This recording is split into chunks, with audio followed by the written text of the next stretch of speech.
The man with no face. They say the city never sleeps. Maybe, but it dreams. Oh yes, it dreams dark, restless dreams. Slick with rain and stained with sorrows only the concrete canyons truly understand. Tonight, the dream feels different. Sharper, colder. Tonight, the rain isn't just washing the streets clean. It feels like it's trying to wash something away. Something that clings. Something foul. Detective Isaac Thorne felt it in the damp chill that seeped through his trench coat. A chill that had little to do with the October downpour currently attempting to drown the city. He felt it in the unnatural quiet of the radio, in the way young Officer Miller's knuckles were white where he gripped the steering wheel. 15 years chasing the city's nightmares down its grimy throat. And Thorne had developed a sixth sense for when the darkness wasn't just lurking, but grinning. Dispatch called it unusual, Miller said, his voice carefully neutral, betraying the tension underneath. Third floor. Apartment 3B. Landlord found her. Thorne just grunted, watching the wipers fight a losing battle against the deluge. Unusual. That was cop speak for something that made your stomach turn and your faith in humanity shrivel just a little bit more. He'd seen unusual. He'd seen things that defied explanation. Acts of cruelty that logic couldn't parse. But the tremor he sensed in the city's ether tonight, this felt like a new signature. A new artist painting in shades of terror previously unseen. Detective Isaac Thorne felt it in the damp chill that seeped through his trench coat, a chill that had little to do with the October downpour currently attempting to drown the city. He felt it in the unnatural quiet of the radio, in the way young Officer Miller's knuckles were white where he gripped the steering wheel. 15 years chasing the city's nightmares down its grimy throat, and Thorne had developed a sixth sense for when the darkness wasn't just lurking, but grinning. Dispatch called it unusual, Miller said, his voice carefully neutral, betraying the tension underneath. Third floor. Apartment 3B. Landlord found her. Thorne just grunted, watching the wipers fight a losing battle against the deluge. Unusual. That was cop speak for something that made your stomach turn and your faith in humanity shrivel just a little bit more. He'd seen unusual. He'd seen things that defied explanation, acts of cruelty that logic couldn't parse. But the tremor he sensed in the city's ether tonight, this felt like a new signature. A new artist painting in shades of terror previously unseen. The building was old, brick stained dark with decades of grime and rain, painting the scene in violent, artificial hues. The usual ghouls had gathered across the street, huddled under cheap umbrellas, their faces pale masks of morbid curiosity. Thorne ignored them. His focus was the lit window, 3 floors up, a sickly yellow rectangle against the oppressive gray. He ducked under the yellow tape, the air immediately thickening, tasting metallic. The lobby offered a symphony of urban decay, stale cooking odors, damp plaster, the ghost of pine sol. The elevator, naturally, was broken, its metal doors scarred with angry hieroglyphs. Thorne sighed. Stairs. Always stairs. With each flight, the sense of dread intensified, coiling in his gut like a cold snake. He heard the low hum of the forensic team above, the occasional click of a camera, sounds that were usually just background noise, but tonight felt like punctuation marks in a sentence he desperately didn't want to finish reading. He pulled on latex gloves at the landing of the 3rd floor, the snap echoing louder than it should. Apartment 3B. The door was already open, the frame splintered. He paused, took a breath that did nothing to steady him, and pushed it inward. Blood. The smell hit him first, thick and cloying, the unmistakable iron tang of life spilled carelessly. But layered beneath it was something else. Antiseptic? Bleach? A clumsy attempt at cleansing? Or preparation? The room was small, depressingly average. A threadbare couch. A coffee table drowning in junk mail and magazines. Linoleum curling in the kitchenette. Mundane, except it wasn't, because the mundane had been violated, ripped open to reveal the screaming abyss beneath. In the center of the room, on a cheap floral rug, lay the reason for the silence, the dread, the grinning darkness Thorn had sensed. A woman, youngish, mid-20s maybe, dressed simply. Jeans, a dark sweater, now soaked, arranged deliberately. Not fallen but placed. Like an exhibit, blood pooled around her. A grotesque halo on the synthetic fibers. Thorn's gaze, trained by years of horror, moved to her face. And stopped. His breath hitched. The cold snake in his gut tightened its coils, stealing the air from his lungs. He'd seen gunshot wounds that obliterated features. He'd seen blunt force trauma that turned faces into unrecognizable masks of pulp and bone. This was different. This was absence. Where her eyes, her nose, her mouth should have been, there was nothing but a horrifyingly neat, glistening, raw plane of muscle and tissue. The skin, the features, the very map of her identity gone. Excised, peeled away with a terrifying precision. The lines followed the curve of the jaw, the edge of the hairline. It wasn't the work of rage. It was the work of a craftsman, a butcher with an artist's eye, a collector. God Almighty, someone whispered near the doorway. Thorn realized it might have been him. His mind, usually sharp, analytical, felt sluggish, wading through shock. Who does this? Why? He forced his eyes away from the horror on the floor, scanning the room. Looking for the missing piece, the grotesque trophy.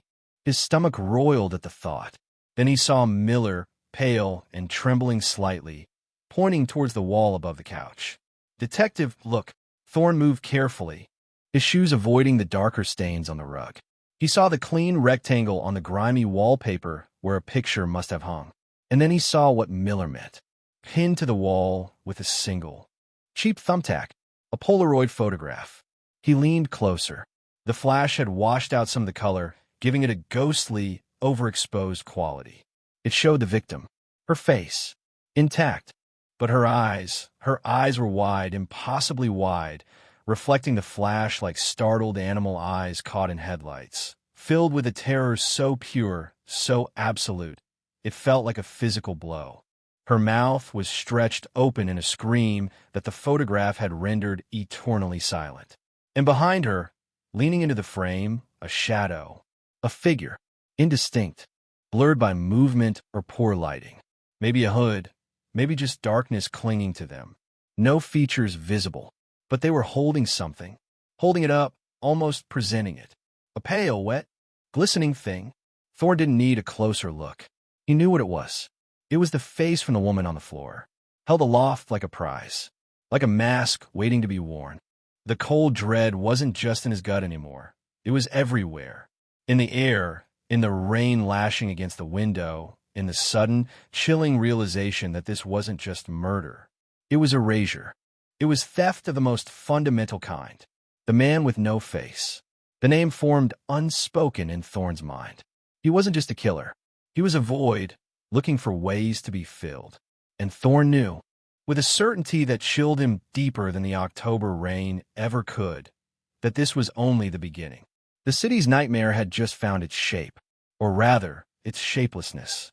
Chapter 1. The first canvas. The silence in apartment 3B wasn't just the absence of sound. It was a heavy, suffocating presence. It pressed in on Isaac Thorn's ears, thick with the metallic tang of shed blood and the unnerving sterility of bleach. The rain beat a frantic tattoo against the window pane, a counterpoint to the awful stillness within. Thorn stood rooted just inside the doorway, his gaze fixed on the grotesque tableau centered on the cheap floral rug.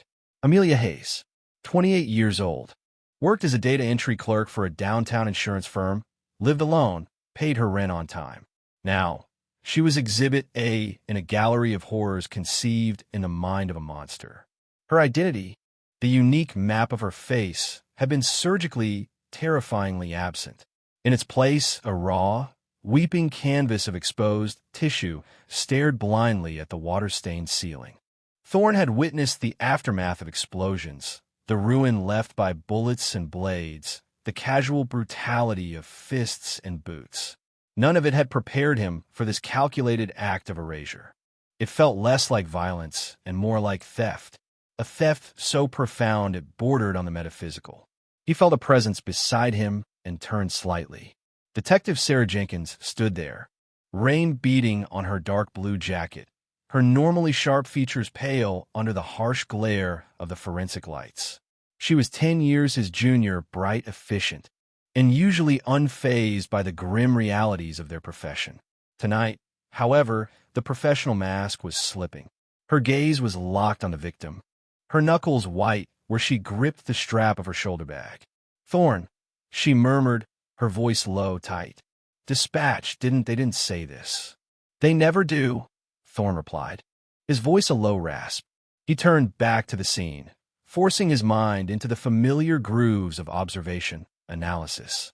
Detachment was a shield, thin and battered, but the only one he had. "What have we got?" "Not much yet," Jenkins said, pulling out her notepad, the familiar action seeming to steady her slightly. "Landlord found her around 8 p.m. Hadn't seen her in a day or two. Noticed the mail piling up. Used his master key when she didn't answer. Front door was locked, no sign of forced entry before the responding Eunice kicked it in." Thorne frowned. "Locked? From the inside? Looks like it." Deadbolt was thrown. That didn't fit. A killer meticulous enough to perform this kind of procedure locks himself in with the victim, then vanishes? Unless... Window. Jenkins shook her head. "Third floor. Fire escape ends 1 level down. No scuff marks on the sill. Window was locked from the inside, too. Forensics is double-checking everything. But it looks like whoever did this was either let in willingly, had a key, or found another way out we haven't spotted yet. Or the unspoken possibility hung in the air. He was still here." Thorne instinctively scanned the small apartment again. The kitchenette alcove, the closed bathroom door, the shallow closet near the entrance. The space felt too small to hide anything larger than a shadow, but the nature of this crime made paranoia seem like simple prudence. The forensic team moved with quiet efficiency around the body. Cameras flashed, capturing the horror from every conceivable angle. Tiny evidence markers dotted the rug, pointing out fibers, potential footprints, anything that might betray the phantom perpetrator. Thorne watched them work, his eyes drifting back to the victim's head. The precision was unnerving. It wasn't the jagged, furious work of a knife man in a rage. The edges were too clean, the underlying musculature exposed with an almost anatomical correctness. It bespoke patience, control, and a chilling lack of empathy. His gaze traveled to the wall above the couch, to the Polaroid pinned there like a sick Post-it note. Amelia Hayes, alive, face contorted in primal terror, mouth stretched in a silent scream, and the shadow behind her, holding aloft the glistening, pale trophy. Her face. "The Polaroid," Jenkins said, following his gaze. "Same MO as the one in the photo." Thorne nodded grimly. "Looks like it. Taken moments before or during. He wanted to document it, wanted us to see it. It was performative, a statement. But what was it saying?" He walked carefully towards the wall, avoiding the main area around the body. He examined the Polaroid without touching it. The quality was poor, the flash harsh. The figure holding the face was little more than a silhouette against the apartment's interior, deliberately obscured. Male? Female? Impossible to tell. Tall? Short? Average, maybe. Wearing dark clothing, possibly gloves. Nothing distinctive, except for the act itself. "Anything on the victim's background?" Thorne asked, turning back to Jenkins. "Known associates? Ex-lovers? Anyone who might hold this kind of grudge?" It felt inadequate even asking. What kind of grudge results in someone's face being peeled off? "Working on it," Jenkins said, flipping a page in her notebook. "Preliminary checks show nothing major. No criminal record. Single. Parents live out of state. Neighbors describe her as quiet, kept to herself. The landlord said she was a model tenant. Nothing suggests she was involved in anything high risk. Her digital footprint is minimal. Standard social media, mostly pictures of cats and landscapes. Nothing controversial, nothing that screams target. Sometimes the quiet ones have the loudest secrets," Thorne muttered, though he didn't really believe it applied here. This felt impersonal, yet deeply horribly intimate, like collecting butterflies. Only the specimens were human souls, pinned not by their wings, but by the masks they presented to the world. The air shifted as Dr. Alistair Finch, the chief medical examiner, entered the apartment. He was a man whose slight build and bookish spectacles belied decades spent cataloging the myriad ways humans find to extinguish each other. He moved with a quiet deliberateness, his eyes, magnified by his glasses, missing nothing. He nodded curtly to Thorne and Jenkins, his gaze immediately drawn to the body. He crouched down, his expression unreadable, a mixture of clinical detachment and weary resignation. "Well, Isaac," Finch said, his voice dry as autumn leaves, without looking up, "it seems our city's capacity for novelty remains undiminished." He produced a small, powerful flashlight from his kit, angling the beam across the victim's head. "Remarkable precision. Almost surgical. Tool?" Thorne asked. Finch tilted his head. "Something exceptionally sharp. Scalpel, perhaps? Or a specialized flensing knife. Not a standard utility blade or kitchen knife. The cuts are too clean, minimal tearing. Look here." He pointed the beam at the edge along the jawline. He followed the subcutaneous contours expertly, avoided major vascular structures where possible, suggesting knowledge of anatomy, or at least careful study. Minimal hesitation marks. He paused, shining the light directly onto the exposed muscle. "And there's evidence of cleansing, a faint chemical residue near the periphery. Bleach, possibly, or another strong antiseptic. Post-mortem application, I'd wager." "To sterilize the prize?" Jenkins asked, a note of revulsion in her voice. "Or to obscure trace evidence?" Finch countered, standing up slowly, his joints popping softly. "Or perhaps it's simply part of his ritual. With individuals like this, practicality and pathology often intertwine inextricably." He looked from a body to the Polaroid on the wall. "And he leaves a calling card. A rather narcissistic touch, wouldn't you say? See my work. Admire my control. Time of death?" Thorne asked. "Difficult to be precise without a core temperature reading back at the lab, but rigor is well established, lividity is fixed. Given the landlord's statement and the state of decomposition, I place it somewhere between 24 and 36 hours ago. Likely late Tuesday night or early Wednesday morning." "Late Tuesday or early Wednesday. Locked from the inside. No sign of forced entry. Victim was quiet, low risk. Killer uses a specialized blade, possesses anatomical knowledge, takes the face, documents it with a Polaroid, possibly cleans the trophy, and vanishes from a locked apartment." Thorne ran the facts through his mind. They didn't connect, they just hovered there. Disparate pieces of an impossible puzzle. So he kills her, to this, takes the picture, tacks it up, cleans up his prize, locks the deadbolt behind him, and what? Phases through the wall? Jenkins voiced the frustration Thorne felt. "Maybe he didn't leave," Thorne said quietly, his eyes scanning the room again. The closet door seemed innocuous, but he walked over, his hand resting on the knob. He pulled it open. Clothes, shoes, boxes piled on the shelf. Nothing. He checked the bathroom. Shower curtain pulled back. Empty tub. Sink countertidy except for the forensic dusting powder. No phantom killer hiding in the shadows. He felt a growing unease, a sense that they were missing something fundamental. The precision. The Polaroid, the locked room, it felt like a carefully constructed stage set. The killer wasn't just committing murder.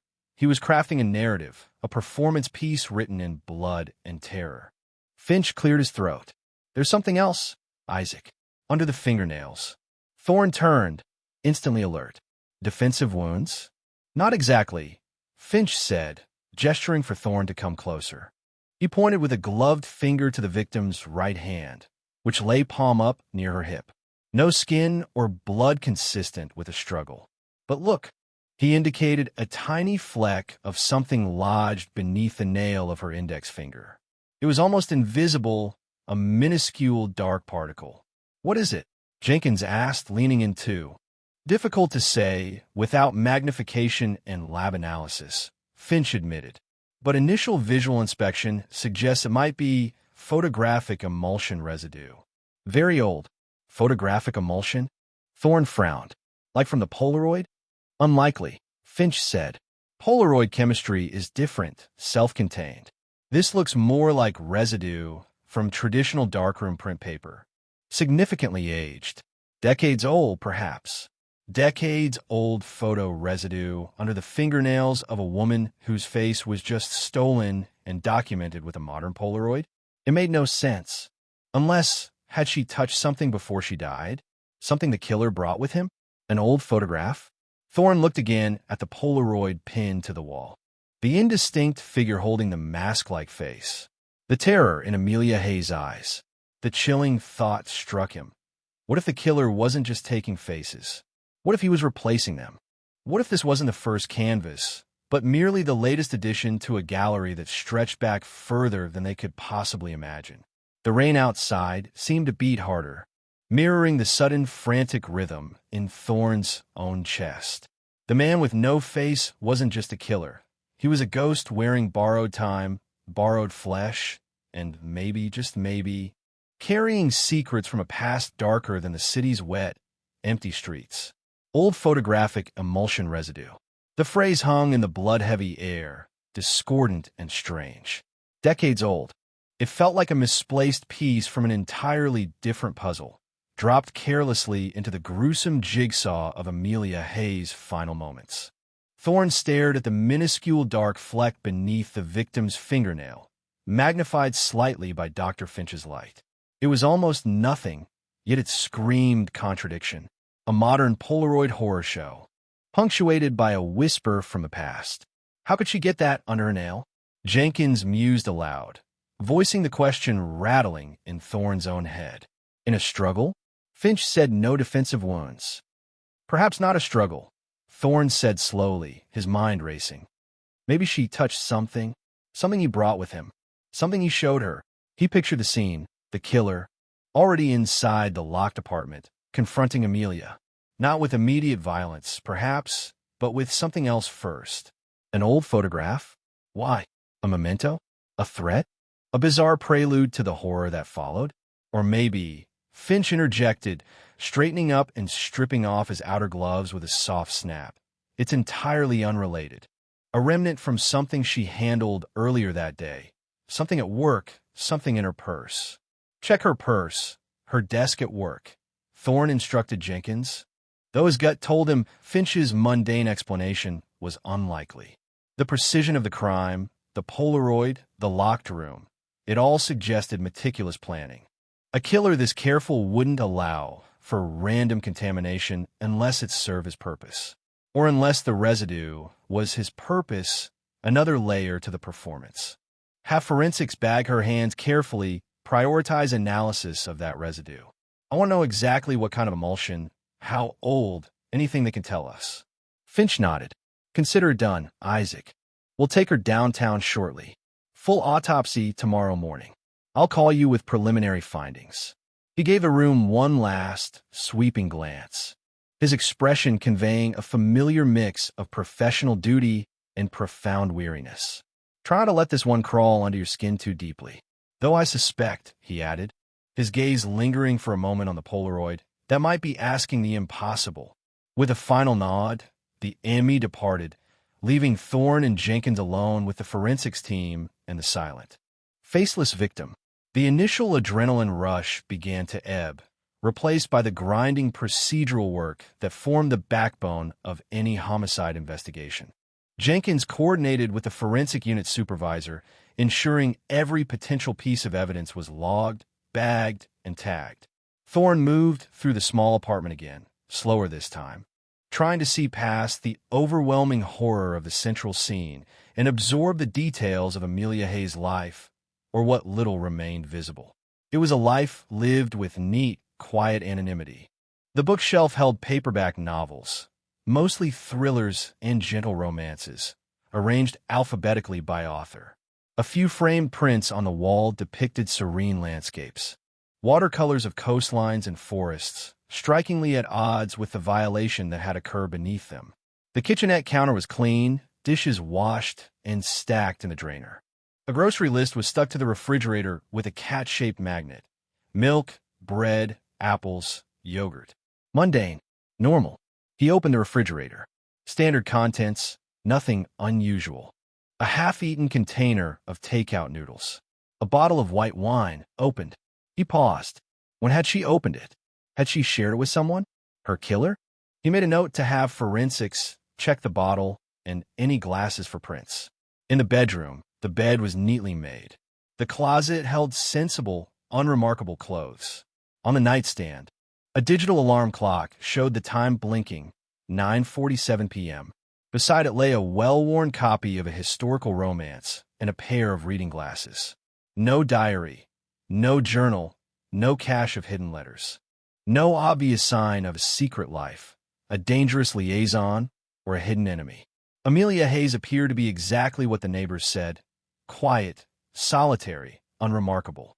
The kind of person who could easily disappear into the city's vast indifference, which made the focused, intimate, and ultimately possessive nature of her murder even more jarring. Why her? Anything? Jenkins asked, stepping into the bedroom doorway. The forensics team was beginning to pack up their equipment in the living room, their movements precise and subdued. Thorne shook his head, running a hand over his tired face. It's like she barely left a ripple. Sarah? Nothing here screams victim. No obvious connections. No enemies we can find yet. Nothing to explain this. He gestured vaguely towards the living room. It feels random, but the act itself feels intensely personal. Maybe the randomness is the point, Jenkins suggested.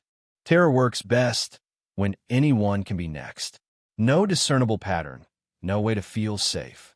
Could be, Thorne conceded. But the face taking the face, that's not random. That's specific. That's a trophy, a symbol. And that Polaroid? He's not just killing, he's boasting. He thought again about the old photo residue. And maybe he's leaving breadcrumbs. Or maybe he's just careless in very specific ways. The locked room still bothers me, Jenkins said, leaning against the doorframe. How'd he get out? If he was let in, or had a key, okay. But leaving? Deadbolt thrown from the inside. No signs of entry or exit anywhere else. Maybe he didn't leave right away, Thorne mused. Maybe he stayed. Watched. The thought sent a fresh chill down his spine. He scanned the bedroom again, his eyes lingering on the window overlooking the darkened alleyway below. Could someone scale the brickwork? Unlikely without specialized gear, and there were no marks. Or maybe there's a way out we're just not seeing. A hidden panel? Access through a neighboring apartment? It sounded like something out of a cheap detective novel, but the crime itself felt ripped from fiction's darkest pages. Have the Eunice check the adjacent apartments again. The vacant one downstairs, too. Look for anything unusual, any shared crawl spaces, old service hatches, anything. Jenkins nodded, making a note. Already on it. Miller's coordinating downstairs. They returned to the living room. The body was now covered by a sheet, awaiting transport, but the bloodstains on the rug and the Polaroid on the wall remained stark reminders of the horror. The absence felt louder now, the shape under the sheet a testament to the void the killer left behind. Thorne felt a profound sense of weariness settle over him. The familiar weight of the city's darkness pressing down. Another victim, another puzzle, another monster unleashed on streets already choked with fear. His phone buzzed. He glanced at the screen, an internal lab number. Too soon for the residue analysis, but maybe something else from forensics. Thorne, he answered. Detective, the voice on the other end was young, slightly hesitant, a tech from the preliminary analysis unit. We were processing the items from the scene, specifically the Polaroid pinned to the wall. Yeah? What about it? Standard type, 600 film, contemporary stock. We're running prints, but the surface was wiped fairly clean, likely gloved hands. But we did find something embedded in the thumbtack hole. Thorne straightened up. Embedded? What? Hold on, running the comparison now. There was a pause, the sound of clicking keys. Okay, it's minute, barely a fragment. caught when the tack was pushed through the photo paper and into the plaster. It appears to be human tissue. Thorne felt his blood run cold. Tissue? From the victim? Negative, detective. The tech replied, and the hesitation in his voice was gone, replaced by something akin to disbelief. The preliminary DNA markers don't match Amelia Hayes, and they don't match any profile currently in Cody's. Thorne gripped the phone tighter. Whose tissue is it? We don't know, the text said. But based on the degradation and the location, trapped between the photo, the tack, and the wall, the profile suggests it's not fresh. It's aged, significantly aged, like the photographic emulsion Dr. Finch found under the victim's nail. Aged tissue, unidentified DNA, trapped behind the killer's triumphant Polaroid. Thorne stared at the thumbtack, still pinning the horrific image to the wall. It wasn't just a calling card. It was a message layered with history, smeared with the ghost of another crime. Another victim. The man with no face wasn't just taking faces. He was leaving pieces behind. Pieces of himself? Or pieces of someone else entirely? The gallery, Thorne realized with a sickening lurch in his stomach, might be far larger and far older than he could comprehend. The first canvas was just the latest display. Chapter 2. Echoes in the Alleyways. The drive back from Amelia Hayes' apartment felt like descending deeper into the city's murky depths rather than escaping them. The relentless rain had lessened to a persistent drizzle, coating the streets in a greasy sheen that reflected the neon signs and traffic lights in distorted, bleeding colors. Inside the unmarked sedan, the silence was thick, broken only by the rhythmic swish of the wipers and the occasional crackle from the police radio, a litany of the city's routine miseries that suddenly felt trivial compared to the calculated nightmare they'd left behind in apartment 3B. Thorne stared out at the passing landscape of wet brick and glowing windows, the image of the Polaroid seared onto his retinas, the victim's silent scream, the shadowy collector, the stolen face held aloft. And now, the impossible details. Decades-old photographic residue under her fingernails, aged. Unidentified human tissue clinging to the thumbtack that pinned the horror to the wall. Ghosts clinging to a fresh atrocity. Aged tissue, Jenkins finally said, breaking the silence. Her voice was flat, analytical, but Thorne could hear the undercurrent of disbelief. Unidentified DNA. Old photo residue. What the hell does it mean, Thorne? Is this guy old? Has he done this before, years ago? Or he's connected to something old? Thorne mused, turning the possibilities over in his mind like smooth, cold stones. Maybe he didn't leave the tissue. Maybe it was already there, on the photo or the tack he used. Maybe he found it somewhere, part of some older collection. He shook his head. It doesn't track. The precision. The control. This feels practiced, but the presentation is contemporary. The Polaroid, the way he left the scene, or didn't leave it. The locked room, Jenkins sighed. Miller called just before we left. His guys checked the adjacent units again. The vacant one downstairs, roof access, even the damn ventilation shafts. Nothing. No hidden panels. No connecting crawl spaces. No signs of forced entry or exit besides the door the units kicked in. Solid walls, sealed windows. It's like he fucking evaporated. People don't evaporate, Sarah. Thorne rubbed his temples, feeling the familiar throb of a tension headache building. There's an explanation. We just haven't found it yet. He was let in, had a key, or he picked the lock so cleanly forensics missed it initially. And he left the same way, locking the deadbolt from the outside somehow. Specialized tools? Unlikely to leave no trace. An accomplice? Possible, but the act felt solitary, obsessive. What about the victim letting him in? Jenkins offered. She lived alone, kept to herself. Maybe she knew him? An online date? Someone she met recently? We're digging into that, Thorne said. Her computer and phone are on their way to cybercrimes. But nothing in her apartment suggested a recent relationship or unusual social activity. It all looked solitary. He thought of the neat bookshelf, the single portion of takeout noodles, the romance novel on the nightstand.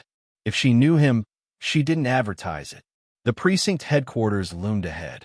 A hulking block of institutional beige that absorbed the misery of the city and rarely gave anything back but paperwork and fluorescent lighting.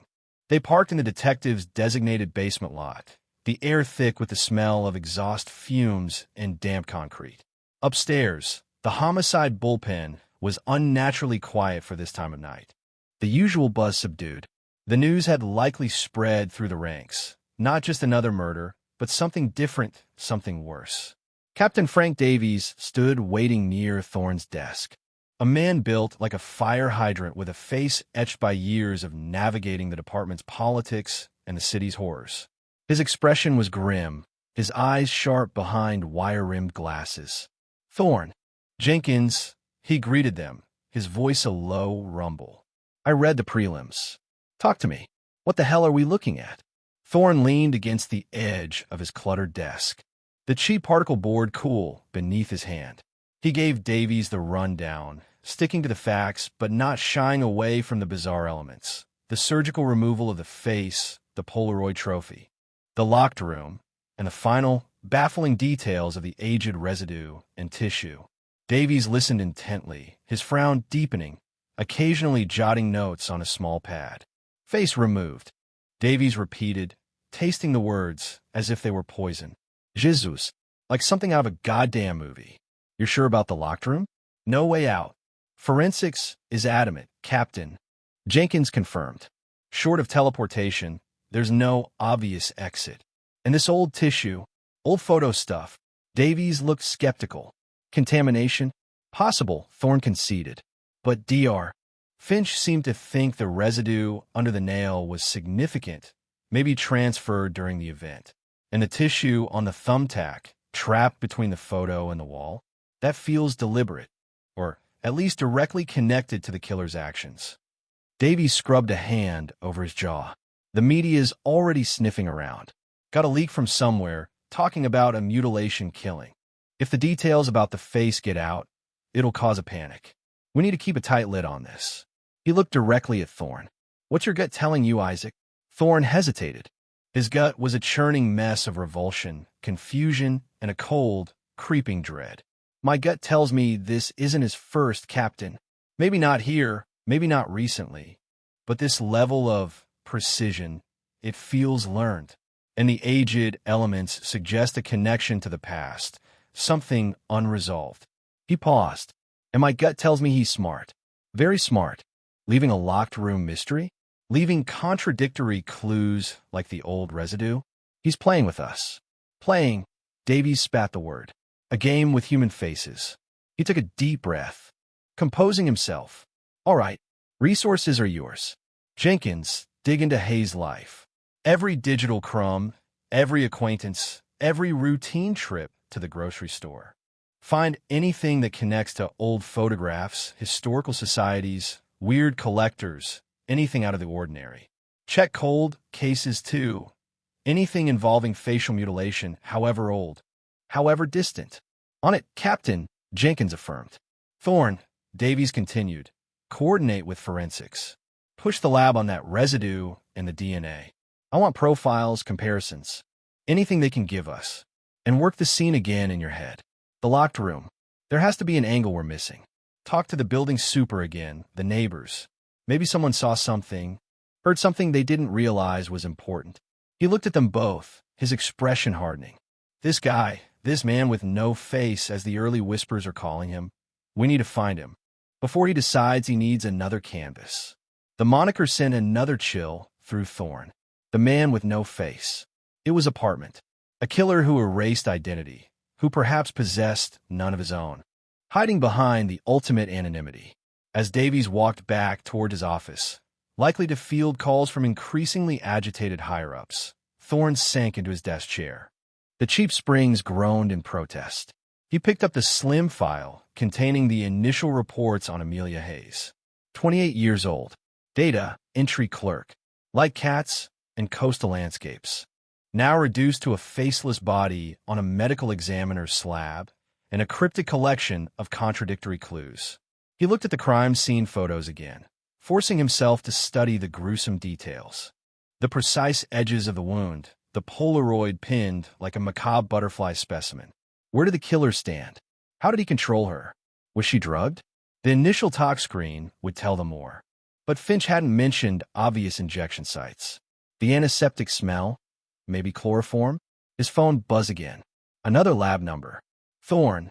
Detective Thorne, Dr. Anya Sharma, trace analysis. Her voice was crisp, professional. We have a preliminary analysis on that residue from under the victim's fingernails. Thorne leaned forward. What have you got, doctor? It is indeed photographic emulsion, consistent with silver gelatin paper. Specifically, it contains traces of chemicals, developers, fixers, common in print made between the late 1940s and early 1960s. It's definitely old stock. The fragment is incredibly small, so we can't determine much about the image itself. But the paper type was widely used for both amateur snapshots and professional portraits during that era. Late 40s to early 60s. Decades before Amelia Hayes was even born. Anything else? Any unique identifiers? One minor anomaly, Dr. Sharma said.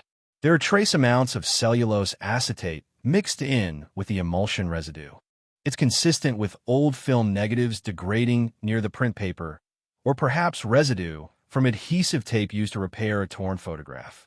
Again, the sample is minute, but it's present. Cellulose acetate. Old negatives. Decaying adhesive tape. Another layer of age, of decay, added to the mystery. Thorne thanked the doctor and hung up, staring blankly at the cluttered corkboard on the wall opposite his desk. A chaotic collage of old cases, department memos, and faded photographs. A connection to the past, tangible, microscopic, lodged under the fingernail of a woman killed yesterday. It wasn't just a breadcrumb. It felt like the corner piece of a vast, dark mosaic, hinting at a picture far larger and more terrifying than he could yet conceive. The man with no face didn't just steal the present. He seemed inextricably tangled with the ghosts of the past. And somewhere in the rainy city, he was watching, waiting, perhaps already choosing his next canvas. The stale air of the bullpen felt thick with unspoken questions and the ghosts of past cases. Thorne stared at the Hayes file, the stark black and white of the reports failing to capture the visceral horror of the scene or the baffling inconsistencies clustering around it like flies. Late 1940s to early 1960s photographic residue, carrying traces of decaying negatives or old tape. Aged human tissue, DNA unknown, left like a deliberate, cryptic signature. A room locked tighter than a bank vault, and a killer who collected faces. It felt less like an investigation and more like trying to decipher a message written in a forgotten language, using blood and formaldehyde for ink. Jenkins was already hunched over her terminal, her fingers flying across the keyboard with practiced speed. She was diving deep into the shallow digital ocean of Amelia Hayes' life. Email accounts, cloud storage, social media archives, bank records, search histories.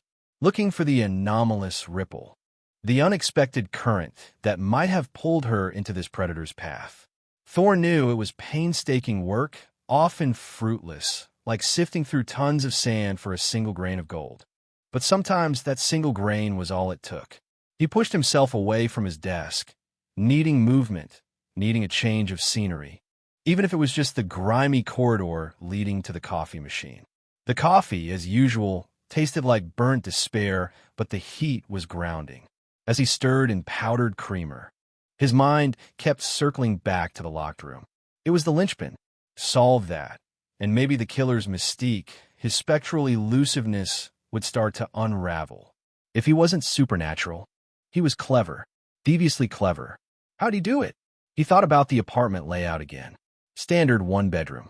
Living room, kitchenette, bedroom, bathroom. Windows locked. Fire escape inaccessible. Door deadbolt from the inside. Could the lock have been manipulated from the outside after closing the door? Possible with specialized tools.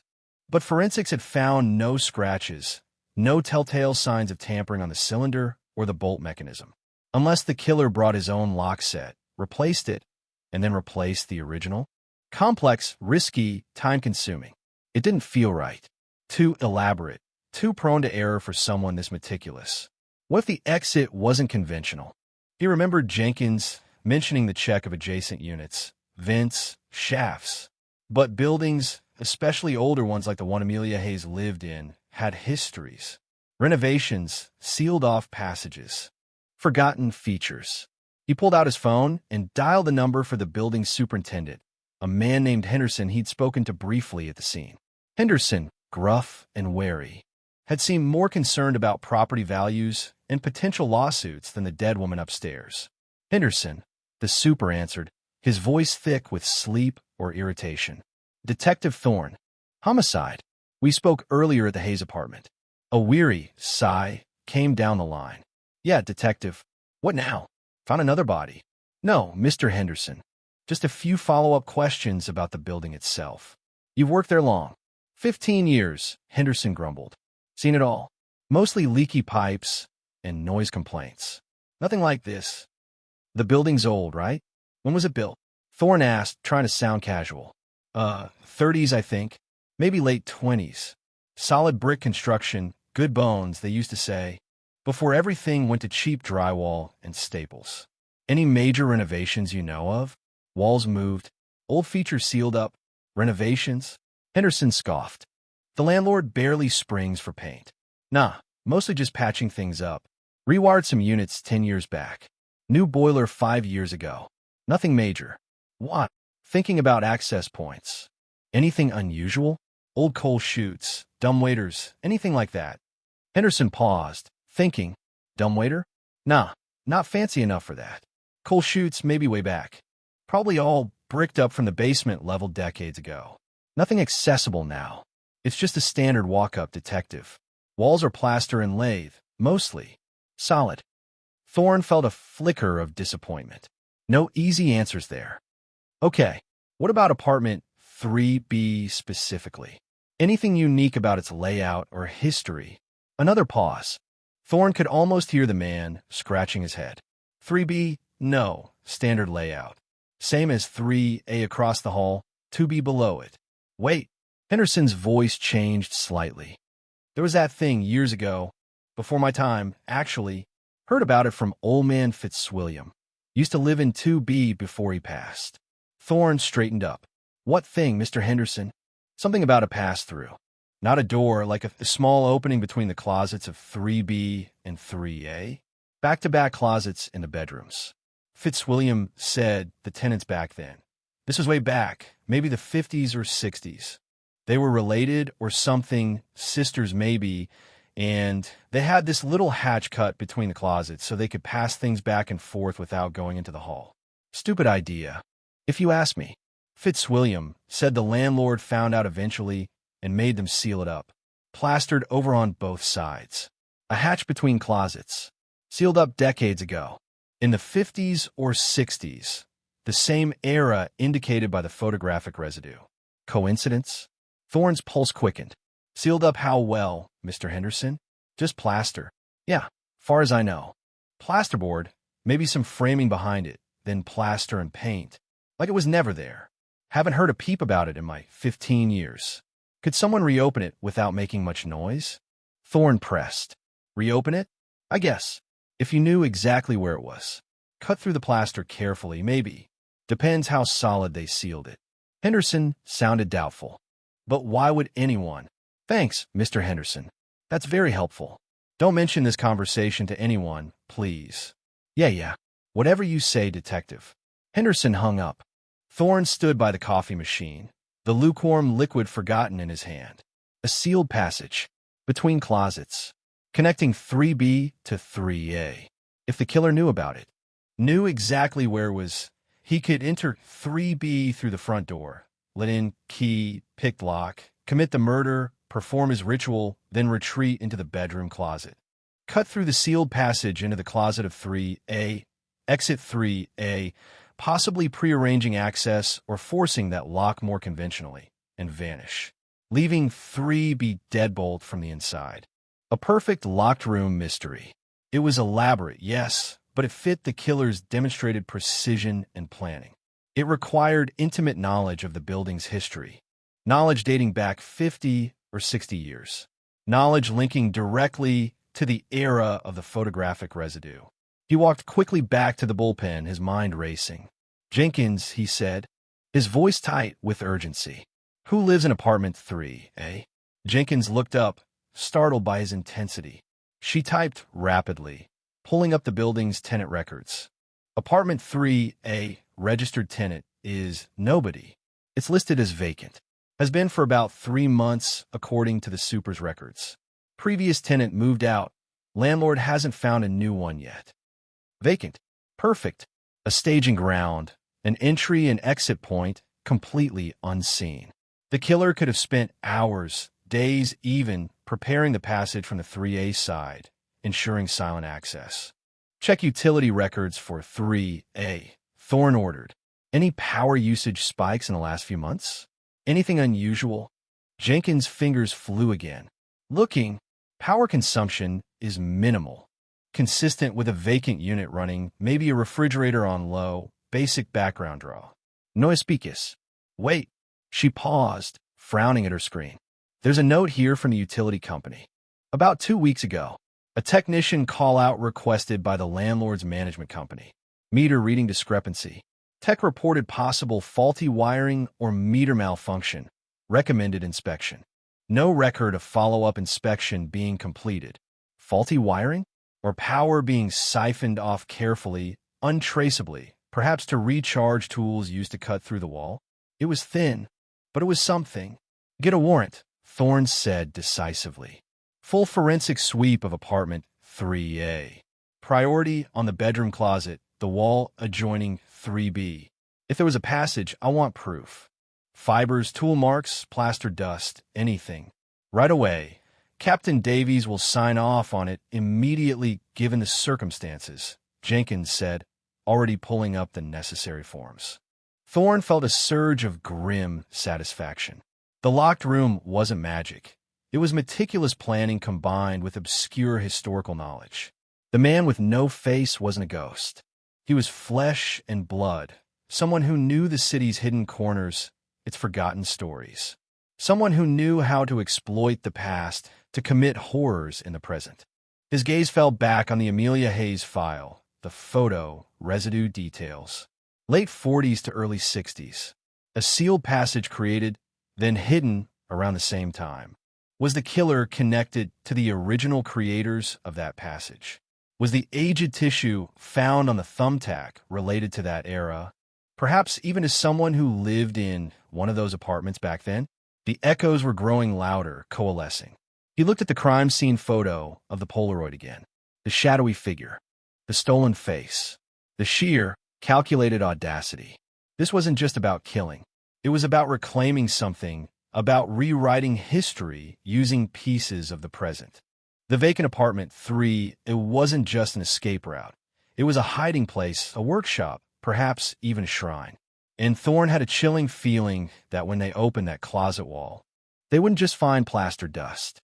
They might find the faint, lingering resonance of other faces, other victims, stretching back into the city's decaying, forgotten past. Getting the warrant for apartment 3A was expedited with a speed Thorne rarely saw outside of high-profile terrorism cases. Captain Davies, sensing the potential scale and public impact of the man with no face, had pushed it through the emergency channels himself. Less than 2 hours after Henderson's hesitant revelation about the sealed passage, Thorne, Jenkins, and a full forensic team stood outside the door of 3A. The newly signed warrant clutched in Thorne's hand. Unlike the grim energy that had pulsed from 3B across the hall, apartment 3A radiated only emptiness. Dust motes danced in the beams of the forensic flashlights, cutting through the gloom. The air was stale, smelling faintly of old paint and the slow decay of inactivity. The landlord hadn't bothered staging it. The rooms were bare, the floors scuffed wood, the walls painted a neutral, uninspired beige that seemed to absorb the light. It felt like a liminal space, waiting for a life that hadn't arrived, or perhaps harboring one that had operated entirely in the shadows. Standard sweep first, Thorne instructed the forensic lead, Marcus Chun. Floors, surfaces, anything that looks out of place. But prioritize the bedroom closet. That back wall. Chun nodded, directing his team. They moved with quiet efficiency, laying down evidence markers for stray fibers, dusting potential touch points on door frames and light switches, casting UV lights across the floors, searching for latent prints or biological traces.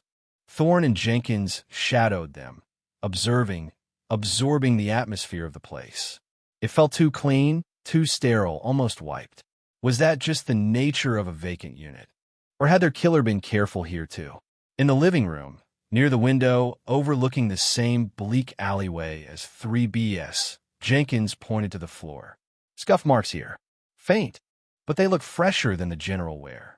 She crouched, shining her own flashlight, like something heavy was dragged, or maybe equipment set down repeatedly. Thorne nodded. A staging area? A place to prepare, or to observe. They moved into the bedroom. It was as barren as the living room, save for the built-in closet against the wall shared with 3B. The closet door was slightly ajar. Thorne pushed it open gently with a gloved hand. Empty hangers hung askew on the rail. Dust bunnies congregated in the corners. The back wall looked solid, painted the same dull beige as the rest of the apartment. Chun joined them, directing a powerful angled light across the wall surface. All right, let's take a look. He ran his light slowly up and down, examining the texture. Standard plaster overlay, looks consistent with the rest of the unit weight. He paused, angling the light more acutely near the center, about waist high. See that? A slight difference in texture, almost imperceptible. Thorne and Jenkins leaned closer. Chun was right. Under the harsh, raking light, a faint rectangular outline could be discerned, maybe 3 feet high and 2 feet wide. The plaster within this area seemed infinitesimally smoother, or perhaps applied with a slightly different technique. It wasn't obvious. Under normal lighting conditions, it would be invisible. And here, Chun pointed to the very edge of the faint outline. Micro cracks in the paint. Recent stress, maybe? And look at the baseboard directly below. He shone the light down.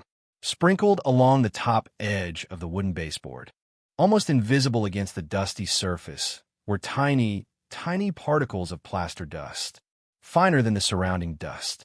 Fresher. He opened it. Thorne breathed, the certainty solidifying in his gut. He found the old hatch Fitzwilliam mentioned and cut his way through. Carefully, Chun added. Score marks will be minimal if he knew what he was doing. Probably used a fine-bladed saw, maybe even by hand, to keep the noise down. He signaled to 2 of his technicians. Let's open this up. Gently. We preserve the edges as much as possible. The process was painstaking, using specialized cutting tools designed for minimal dust and vibration. The forensic techs began carefully scoring along the faint rectangular outline Chun had identified. The silence in the apartment deepened, punctuated only by the soft whirring of the cutter and the occasional scrape as they worked through the layers of plaster and old plasterboard. Thorne watched, his muscles tense, anticipation warring with dread. What would they find on the other side? Just the back wall of Amelia Hayes' closet? Or something more? Finally, after what felt like an eternity, the rectangular section came loose. 2 techs carefully lifted it away, revealing a dark, shallow cavity beyond. It wasn't just the back of the adjoining closet. It was the passage Henderson had described. Rough wooden framing, darkened with age, formed the small tunnel, perhaps only 2 feet deep, connecting the 2 closets. The back wall of the passage, the original plaster of Amelia Hayes' closet, looked undisturbed from this side. But the opening they had just removed, the side facing into 3A's closet, showed clear signs of manipulation. Look here, Chun said, pointing his flashlight at the edges of the removed section and the corresponding frame within the wall. Clean cuts through the old plasterboard. But see these older marks underneath? On the wood framing? Looks like prime marks. Old ones. And newer scoring right beside them. He indicated the piece they'd removed. And on the back of this section, adhesive residue. Very old, dried, consistent with maybe wallpaper or sealant tape used decades ago to cover the seam, and fresher plaster dust clinging to the edges. It confirmed the history. Sealed up long ago, then recently, carefully reopened from this side. The killer hadn't just known about the passage. He knew exactly where and how it was sealed. Anything inside the passage? Jenkins asked, peering into the dark opening. Shun directed a light inside. The short tunnel was empty, coated in thick, undisturbed dust, except for the area directly near the opening into 3A, where faint scuff marks suggested recent passage. No tools left behind, no dropped items. Clean. Too clean. Thorne felt a prickle of unease. The killer was meticulous, not just in his violence, but in his preparation and escape. But what about 3A itself? Had he left no other trace?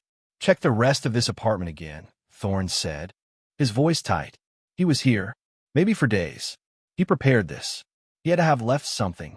The forensic team redoubled their efforts, examining the barren rooms with renewed intensity. In the small kitchenette, devoid of food or dishes, a technician examining the drawers found something. "Detective," she called out. "Underneath the cheap shelf liner in this drawer. Looks like photographs." Thorne and Jenkins were there in seconds. The technician carefully lifted the edge of the slightly sticky vinyl liner. Beneath it, nestled in the dusty bottom of the drawer, lay a small stack of old black and white photographs. They weren't snapshots. They looked like formal portraits, slightly larger than standard photos, printed on thick, stiff paper stock with deckled edges.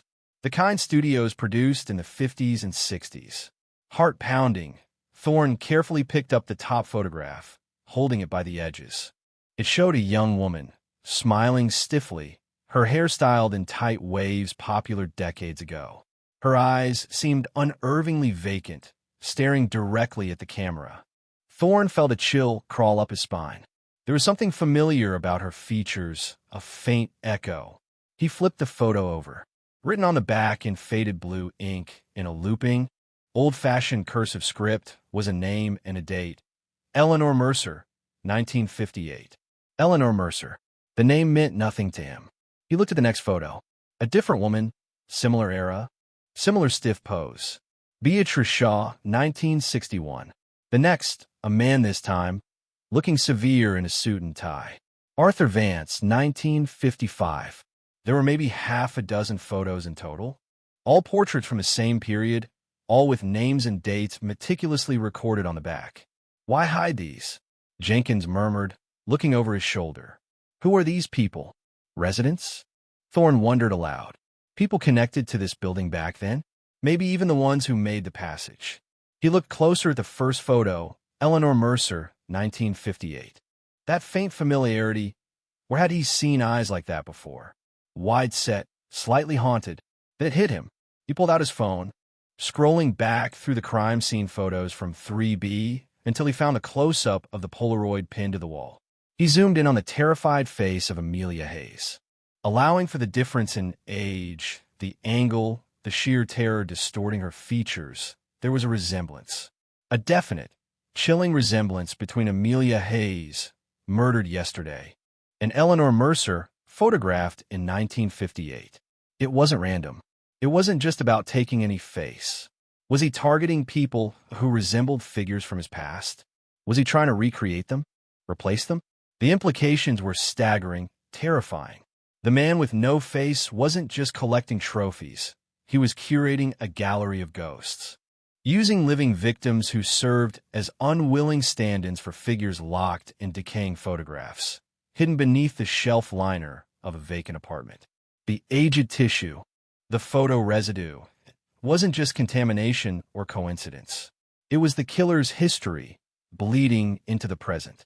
And Thorne had the sickening feeling that Eleanor Mercer, Beatrice Shaw, and Arthur Vance weren't just names on old photographs. They might be the original canvases. Chapter 3. Beneath the Borrowed Skin.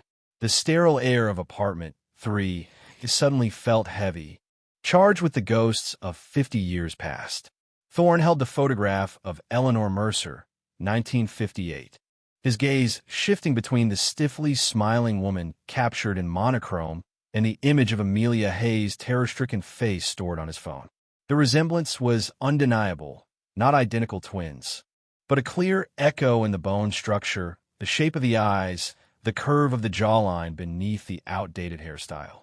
It was like looking at a blurred reflection across decades. One steeped in forced mid-century pleasantry, the other in raw, ultimate horror. He's matching them. Jenkins breathed, her voice barely a whisper, echoing the sickening realization dawning in Thorne's own mind. He found Amelia because she looked like her. She gestured towards a photograph of Eleanor Mercer. The stack of portraits felt like lead weights in Thorne's hand. Beatrice Shaw, 1961. Arthur Vance, 1955. Were there other victims out there, chosen because they resembled these faces from the past? Was Amelia Hayes the first, or just the first one they'd found? The implications sent ripples of ice through Thorne's veins. This wasn't just serial murder. It was a deranged form of resurrection. A macabre art project where living people were reduced to canvases, their identities stripped away to approximate ghosts. Bag these carefully, Thorne instructed Chun, handing over the stack of portraits. Full analysis. Prints, paper stock, ink, anything that can give us more context. Cross-reference the names and dates with city records. Property deeds for this building, newspaper archives, anything from that era. Eleanor Mercer, Beatrice Shaw, Arthur Vance. Find out who they were. Chun nodded, his expression grim. We'll run them against missing persons reports from that period too, though it's a long shot. Records were spottier back then. Do anyway, Thorne said. And the DNA from the thumbtack, the aged, unidentified sample. Compare it against any public genealogical databases we have access to. Run familial searches. If it belongs to someone connected to these people, maybe we can find a living relative, a link. As the forensic team meticulously documented and collected the photographs and continued their sweep of 3A, Thorne and Jenkins retreated to the relative normalcy of the hallway. The door to the vacant apartment closing softly behind them, sealing the ghosts back inside for now. They stood for a moment in silence. The only sound the low hum of the building's ancient wiring and the distant siren song of the city. So, our killer has a type, Jenkins said, leaning against the wall, rubbing her arms as if trying to ward off a chill that had nothing to do with the building's temperature.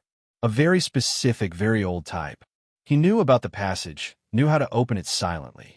He knew about these people. She shook her head. This feels like legacy, like something passed down or nursed for decades. Or he is from that era, Thorne considered, the thought unsettling. The precision Finch mentioned, the possible anatomical knowledge, could suggest an older individual, someone who was around when these photos were taken, who knew these people, knew the building. But how could someone maintain that level of physical capability, the strength and stealth required for these attacks, if they were truly elderly? Unless the obsession itself provided the fuel. Or maybe he inherited the obsession, Jenkins countered. A child? A grandchild? Someone who found these photos, found journals, learned the secrets of the building, and developed this fixation. Either way, Thorne said, the key lies in the past. Eleanor, Beatrice, Arthur. We need to know their stories. Were they victims back then? Did something happen to them? Something connected to this building, maybe even to these apartments? He looked at the door to 3B, now sealed with official tape. A silent testament to the horror that had reignited a decades-old mystery. Were the original residents of 3A and 3B in the late 50s and early 60s related to these photos? Back at the precinct, the investigation gained a new, historical vector. While Jenkins continued her deep dive into Amelia Hayes' digital life, searching for any link, however tenuous, to the 1950s or 60s, old family connections, historical research interests, anything, Thorne focused on excavating the past. He requisitioned access to the city archives, requested pulls on old building permits and tenant record for the address, and started cross-referencing the names from the photographs with digitized newspaper databases from the relevant years. Hours bled into each other under the harsh fluorescent lights. Coffee cups piled up. The initial adrenaline rush faded, replaced by the methodical, often frustrating grind of cold case work layered onto a terrifyingly active investigation. Dead ends were frequent. Tenant records from that era were incomplete, sometimes handwritten and barely legible. Newspaper searches yielded dozens of Arthur Van Cess and Eleanor Mercers, none immediately connectable to the specific building or circumstances. Then, Jenkins got a hit, not on Amelia Hayes, but on the building itself. "Thorne, look at this." She turned her monitor towards him.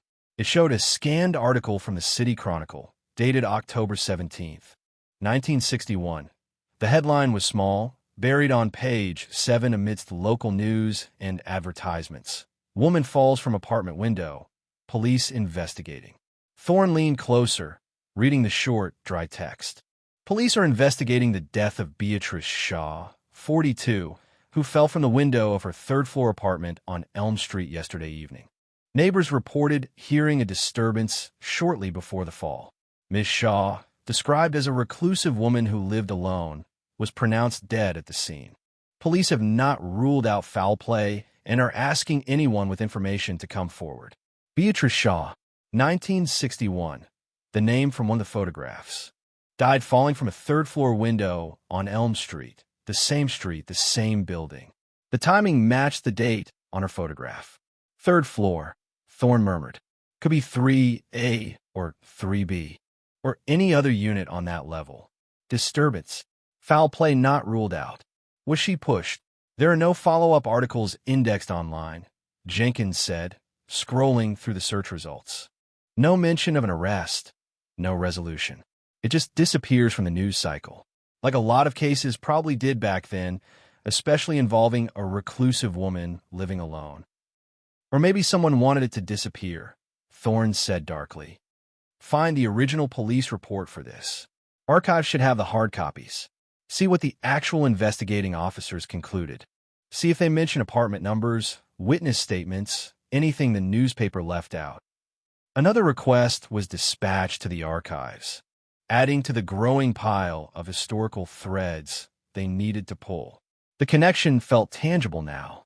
One of the faces in the hidden photographs belonged to a woman who died suspiciously in this very building around the time the photograph was dated. Was her face the first one collected, metaphorically or otherwise? Thorne turned his attention back to Eleanor Mercer, 1958. The woman Amelia Hayes resembled. He ran her name through the databases again, this time cross-referencing with keywords like Elm Street, apartment, missing accident. Still nothing concrete. He tried variations of the name, common misspellings. Then on a hunch, he searched property and census records specifically for apartment 3B in the late 1950s. And there it was, a faded, typewritten entry in the 1958 city census record for the Elm Street address. Apartment 3B, Mercer, Eleanor J., age 22. Occupation, secretary. Eleanor Mercer, the woman from the photograph, the woman Amelia Hayes looked like, had lived in the exact apartment where Amelia was murdered 60-odd years later. The air seemed to crackle with the revelation. It wasn't just resemblance, it was location. The killer hadn't just chosen Amelia for her face. He'd chosen her for her face and her address. He was recreating Eleanor Mercer in her own apartment. The precision, the obsession, it took on a terrifying new dimension. "Sarah," Thorne called out, his voice low and strained. Eleanor Mercer lived in 3B. Back in 58. Jenkins swiveled in her chair, her eyes wide. Jesus. So he put the look-alike in the original's apartment? Looks like it. Thorne felt a profound sense of violation, extending backwards and forwards through time. Amelia Hayes hadn't just been murdered.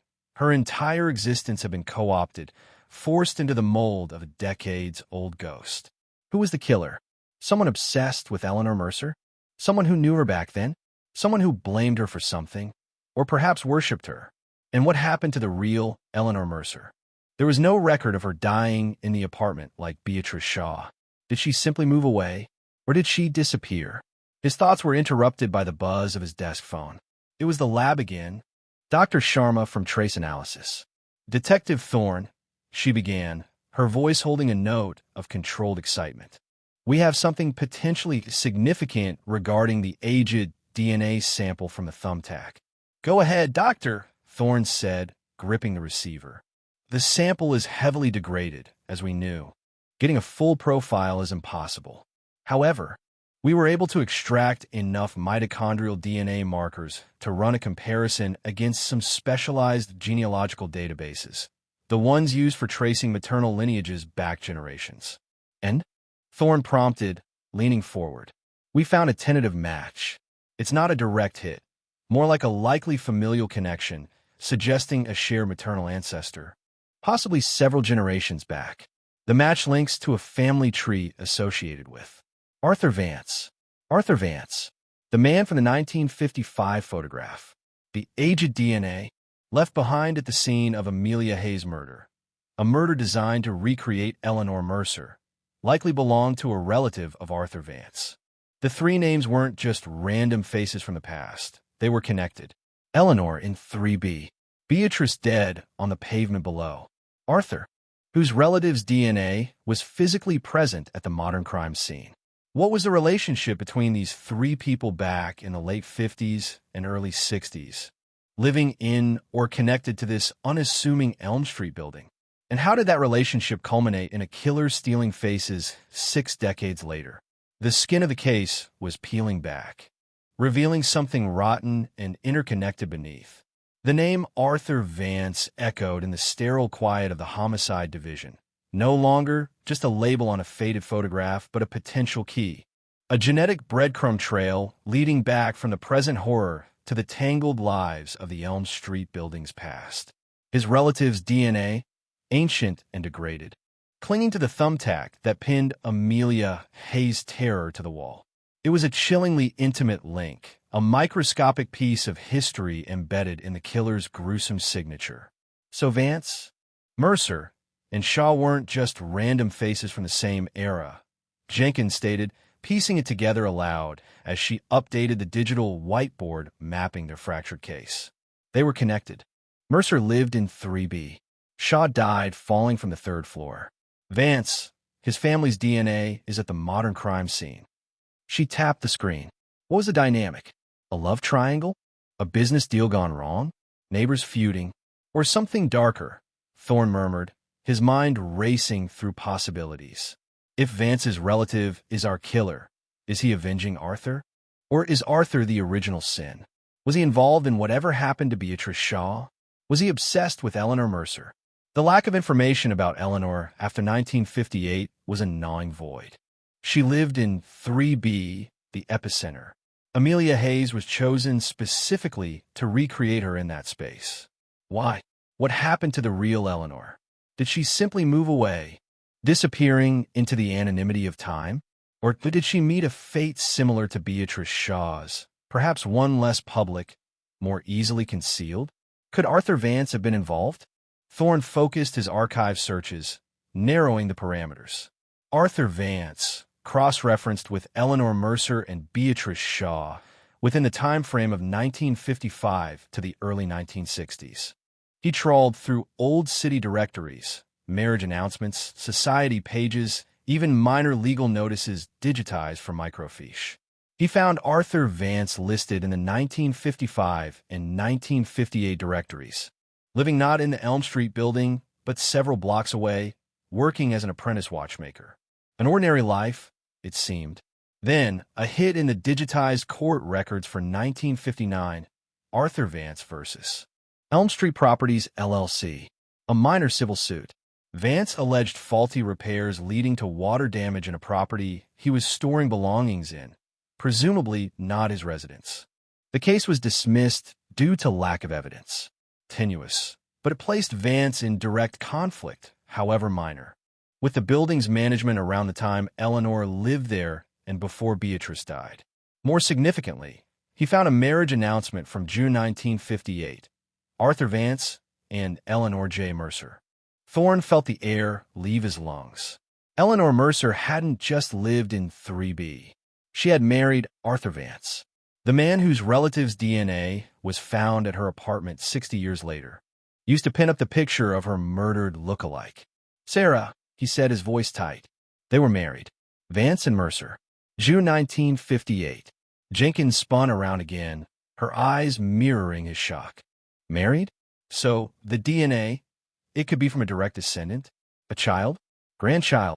The timeline fit. If they had a child soon after marrying. That child could easily be in their late 50s or early 60s now, old enough to possess the historical knowledge, potentially young enough to carry out the attacks.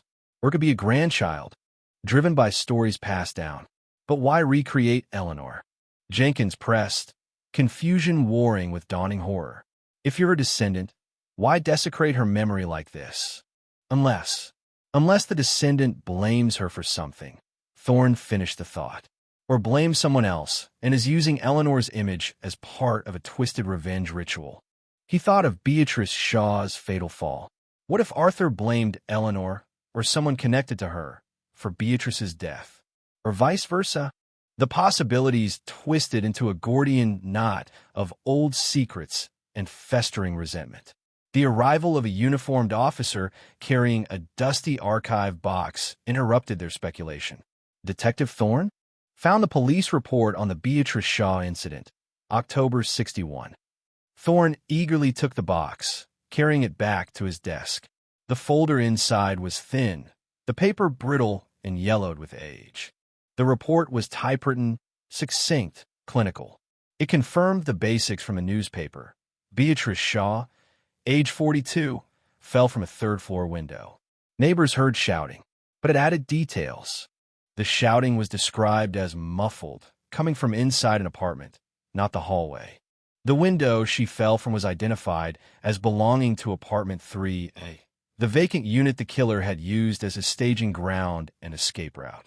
At the time of her death, 3A was occupied by Beatrice Shaw herself. She fell from 3A, Thorne told Jenkins, reading through the sparse witness statements. Lived there alone. Neighbor across the hall heard muffled shouting. Then a crash. Looked out and saw, well, the aftermath. The investigating officer noted no signs of forced entry to 3A. The window latch was intact but unfastened. The conclusion was brief. Insufficient evidence to confirm foul play. Possible accidental fall during altercation or due to intoxication. ME report pending. Case pending further leads. Thorne scanned the attached medical examiner's preliminary notes. Cause of death: multiple blunt force trauma consistent with fall from height. Blood alcohol level: negligible. No mention of other injuries suggestive of a struggle before the fall. It looked like a cursory investigation, quickly shelved. A reclusive woman, no obvious enemies. No clear evidence of a break-in. It was easier to label it an accident or suicide. So Beatrice lived in 3A, the apartment our killer used to access 3B, Jenkins summarized, connecting the dots. Eleanor married Arthur Vance and lived in 3B. Beatrice dies suspiciously a few years later. Arthur Vance's relative's DNA is left at the scene when Eleanor's look-alike is murdered in 3B 60 years later. She shook her head. This is getting tangled. There's more, Thorne said, pointing to a line in the witness list. One of the people interviewed briefly at the scene in 61, Arthur Vance. Vance was there when Shaw died, apparently. Report says he identified himself as a concerned neighbor and acquaintance. Claimed he heard nothing, was just passing by on the street when the commotion started. A concerned neighbor? Or something more? Was he the source of the muffled shouting? Did he push her? Or did he witness something? His presence there felt significant. Another thread connecting him directly to the events at Elm Street. Thorne felt like he was looking at the faded negative of the current crime. The locations were reversed. The death in 3A. The potential connection to 3B through Eleanor. The methods were different, a fall versus a precise excision. But the players, the building, the sense of hidden violence, it all echoed. What if the killer wasn't just recreating Eleanor? What if he was recreating the entire dynamic of that period? Choosing a victim who looked like Eleanor, placing her in 3B, using 3A, Beatrice's apartment, as his access point, leaving a trace of Arthur Vance's lineage. Was he trying to correct the past? To stage the crime as he believed it should have happened? The thought was deeply disturbing. It suggested a mind not just obsessed, but actively rewriting history, using living victims as pawns in a decades-old drama. The level of planning, the patience, the intimate knowledge required. It pointed towards someone deeply enmeshed in the original narrative.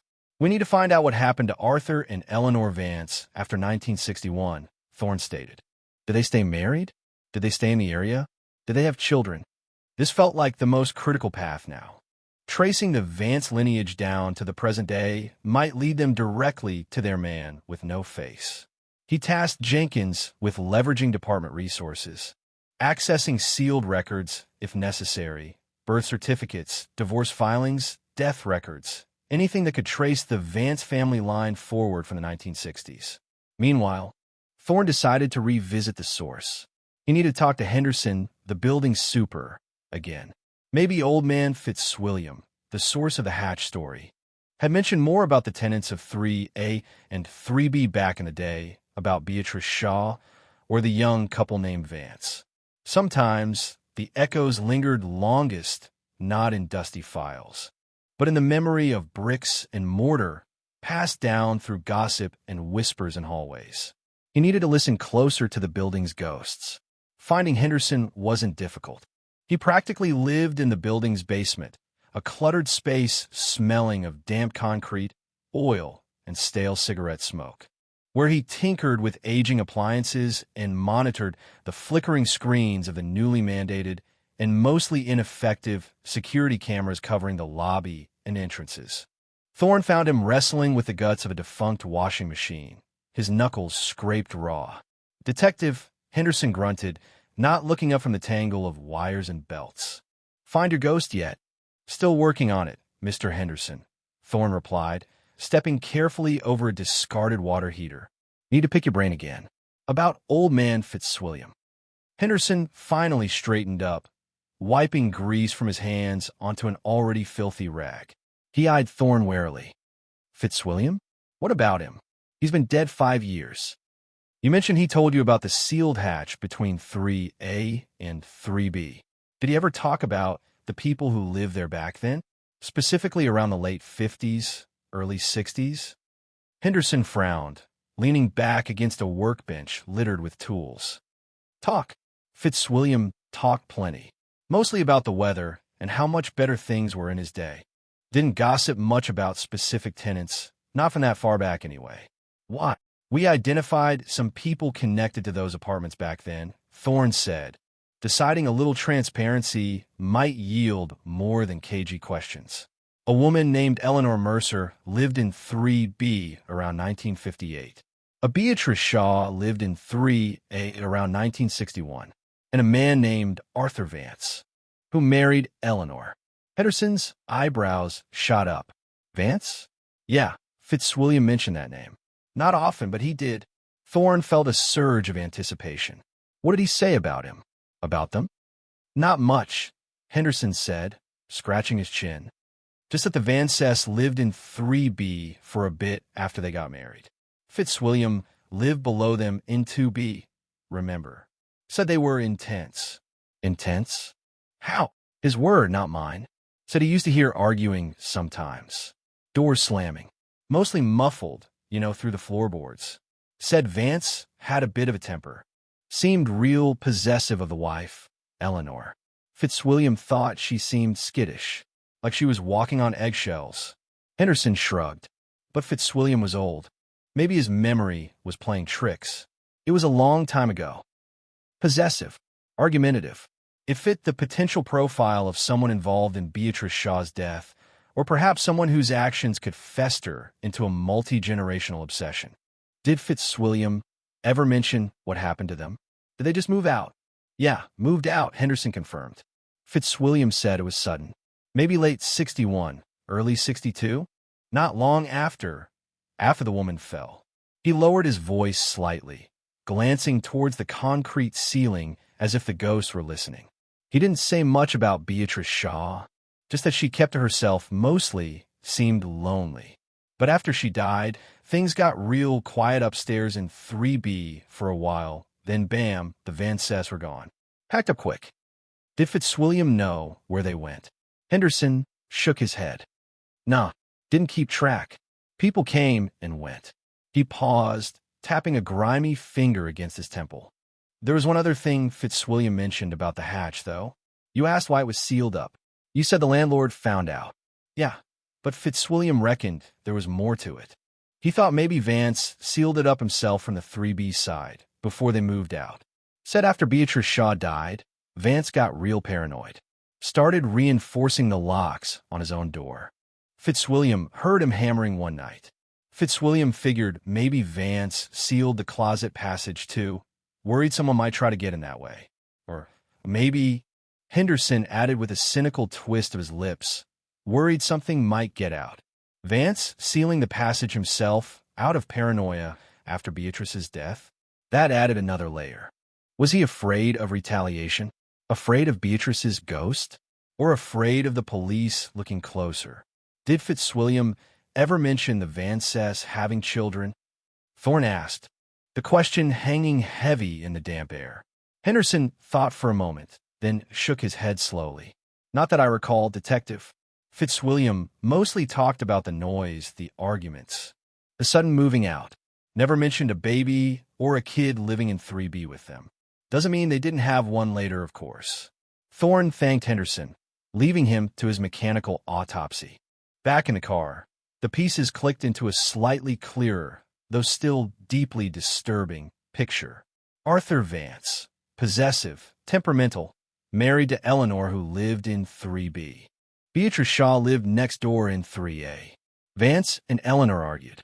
Beatrice died, suspiciously, falling from the 3A window. Vance was present at the scene, acted paranoid afterwards, possibly sealed the passage himself, and then he and Eleanor abruptly moved away. 60 years later, someone who shares Arthur Vance's maternal DNA murders a woman who looks like Eleanor, staging it in Eleanor's old apartment, 3B, using Beatrice's old apartment, 3A, and the hidden passage as access. It felt like an echo chamber, the past relentlessly imposing itself on the present. The killer wasn't just recreating Eleanor. He was reenacting the entire toxic dynamic, casting Amelia Hayes in Eleanor's role. But who was he casting himself as? Arthur Vance, the aggrieved husband? Or someone else entirely, manipulating the narrative? The theory of a descendant seeking revenge or correction felt stronger now. A child or grandchild raised on a poisoned version of the past, perhaps believing Eleanor was wronged, or that Arthur was falsely implicated, or that Beatrice's death demanded a specific kind of balancing. The aged tissue sample could be from Arthur himself, preserved somehow, used ritualistically, or more likely, from the killer, a direct descendant, leaving his own twisted mark. He called Jenkins as he drove back towards the precinct through the gray afternoon. Anything on the Vance line? Working on it, Jenkins replied, sounding weary but determined. It gets murky after they left Elm Street. Found an address change for Arthur Vance in 62. Moved across town. No forwarding address listed for Eleanor Vance, just Arthur. Divorce records are slow to search that far back without exact dates or locations. Trying birth records linked to Arthur now. See if any kids pop up in the early 60s. Keep digging, Thorne urged. The killer is likely a direct descendant. Son, grandson maybe, someone steeped in this story. As he parked, another call came in. Dr. Finch, the medical examiner. Isaac. Finch's voice was grim. Finished the full autopsy on Ms. Hayes. Anything useful, Alistair? Beyond the obvious horror? A couple of points. First, toxicology confirms the presence of chloroform metabolites. Significant levels. She was incapacitated before the primary assault. That explained the lack of struggle. The killer's ability to position her, to take the Polaroid. He drugged her first. Efficient. Cold. Second, Finch continued, while examining the cranial area closely, looking for tool marks. I found something embedded deep in the exposed temporal muscle, near where the ear would have been. Almost missed it. Thorne tensed. What is it? A sliver of metal. Very fine, like a needle fragment, or perhaps a shard from a very thin blade. It's non-magnetic, appears to be surgical-grade steel. But interestingly, it shows signs of oxidation, of age. Far more than you'd expect from the time of death. Another echo from the past. Aged metal, like the DNA and the photo residue. Precisely, Finch confirmed. It suggests the instrument used wasn't new. Or perhaps this fragment broke off during a previous use, long ago, and remained embedded in the tool, only dislodging during this event. He paused. Or maybe it wasn't from the tool he used to remove the face. What do you mean? Given the location deep in the muscle, near the skull, it's conjecture, Isaac, but it's consistent with a very fine blade or needle being inserted before death, perhaps as part of the incapacitation or restraint process. And if that instrument was old, or broke during that insertion, an old surgical steel fragment, perhaps from a needle, used on Amelia Hayes, potentially breaking off from an aged instrument. Thorne thought of Arthur Vance, the apprentice watchmaker. Watchmakers use fine, precise tools, sometimes sharp ones. Could Vance have possessed instruments like that? Could an old tool, perhaps even one belonging to Arthur Vance himself, have been passed down, becoming part of the killer's ritual kit? The man with no face wasn't just borrowing skin. He was borrowing history, tools, grudges, weaving them into a tapestry of terror. Each new detail pulled Thorne deeper into the vortex of the past, closer to understanding the why. But the killer's own face remained frustratingly, terrifyingly blank. Chapter 4. The Collector's Gallery. The medical examiner's words about the aged metal fragment lodged in Amelia Hayes' muscle echoed in Thorne's mind long after the call ended. Chloroform, an old surgical steel sliver, decades-old photo residue, aged DNA from a relative of Arthur Vance. The man with no face wasn't just killing. He was curating his crime scene, layering it with artifacts of the past, tangible pieces of the history he seemed so hell-bent on recreating or avenging. He was a collector not just of faces, but of echoes, of grudges, of time itself. Thorne felt a growing certainty that their killer wasn't just motivated by a contemporary psychosis. He was the living embodiment of a festering wound inflicted 60 years ago in the shadowed hallways of the Elm Street building. The present was merely the stage upon which this old, unfinished play was reaching its bloody finale. He returned to the bullpen to find Jenkins looking frustrated, surrounded by printouts of genealogical charts and property records that seemed to lead everywhere and nowhere. The trail of Arthur and Eleanor Vance grew cold remarkably quickly after they fled Elm Street in late '61 or early '62. Arthur Vance's address change led to a rental property across town, but records showed he only stayed there for less than 6 months. After that, he vanished from local directories, tax rolls, and utility records. There was no official record of divorce from Eleanor, nor any record of her residing with him at the new address. It was as if they had simply dissolved into the ether. It's like they deliberately scrubbed themselves off the map. Jenkins sighed, rubbing her eyes. No death certificates for either of them under those names in this state, or neighboring ones I could check quickly. No birth records listing Arthur Vance as the father after 1961. It's possible they moved far away, changed their names even. Without knowing where to look, it's like searching for ghosts. Ghosts are exactly what we're dealing with, Sarah, Thorne said grimly. A killer obsessed with them, maybe even directed by them. He considered the possibility.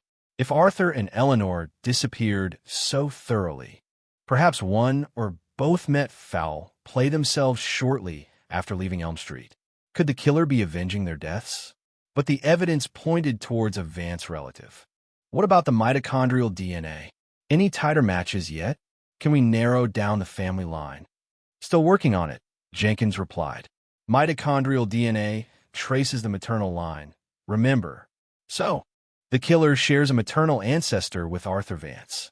Could be Arthur's sibling's descendant, his mother's sibling's descendant. It casts a wide net going back generations. We need more markers. Maybe Y chromosome, if we ever get a sample from the killer himself, to narrow it down significantly. Right now, it tells us there's a connection, but not necessarily a direct father-son or father-grandson link to Arthur. It was a frustratingly vague connection, a breadcrumb leading into a labyrinth. Thorne paced the length of the bullpen, the pieces swirling in his head. Eleanor, the apparent object of the killer's obsession, living in 3B. Beatrice, dead outside 3A. Arthur, the temperamental husband, somehow linked to both. His relatives' DNA haunting the present. The hidden passage, the aged artifacts, the killer's knowledge. Okay, let's shift focus slightly, Thorne decided. If tracing the lineage forward is hitting a wall, let's dig deeper into the origin. What exactly happened between those three?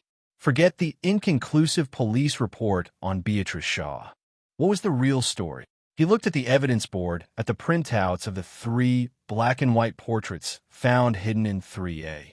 Forensics finished with those photos? Came back an hour ago, Jenkins said, pulling up the report on her screen. No usable latent prints on the photos themselves. Handled too much over the years, or wiped. Paper stock and chemical composition confirm the dating, late 40s through early 60s, consistent with the dates written on the back. The ink used for the names and dates matches pens common in that era. Nothing overtly suspicious about the photos themselves, other than where they were hidden. What about the photos as images? Thorne pressed. Any details? Backgrounds? Studio marks? Jenkins enlarged the images on her monitor.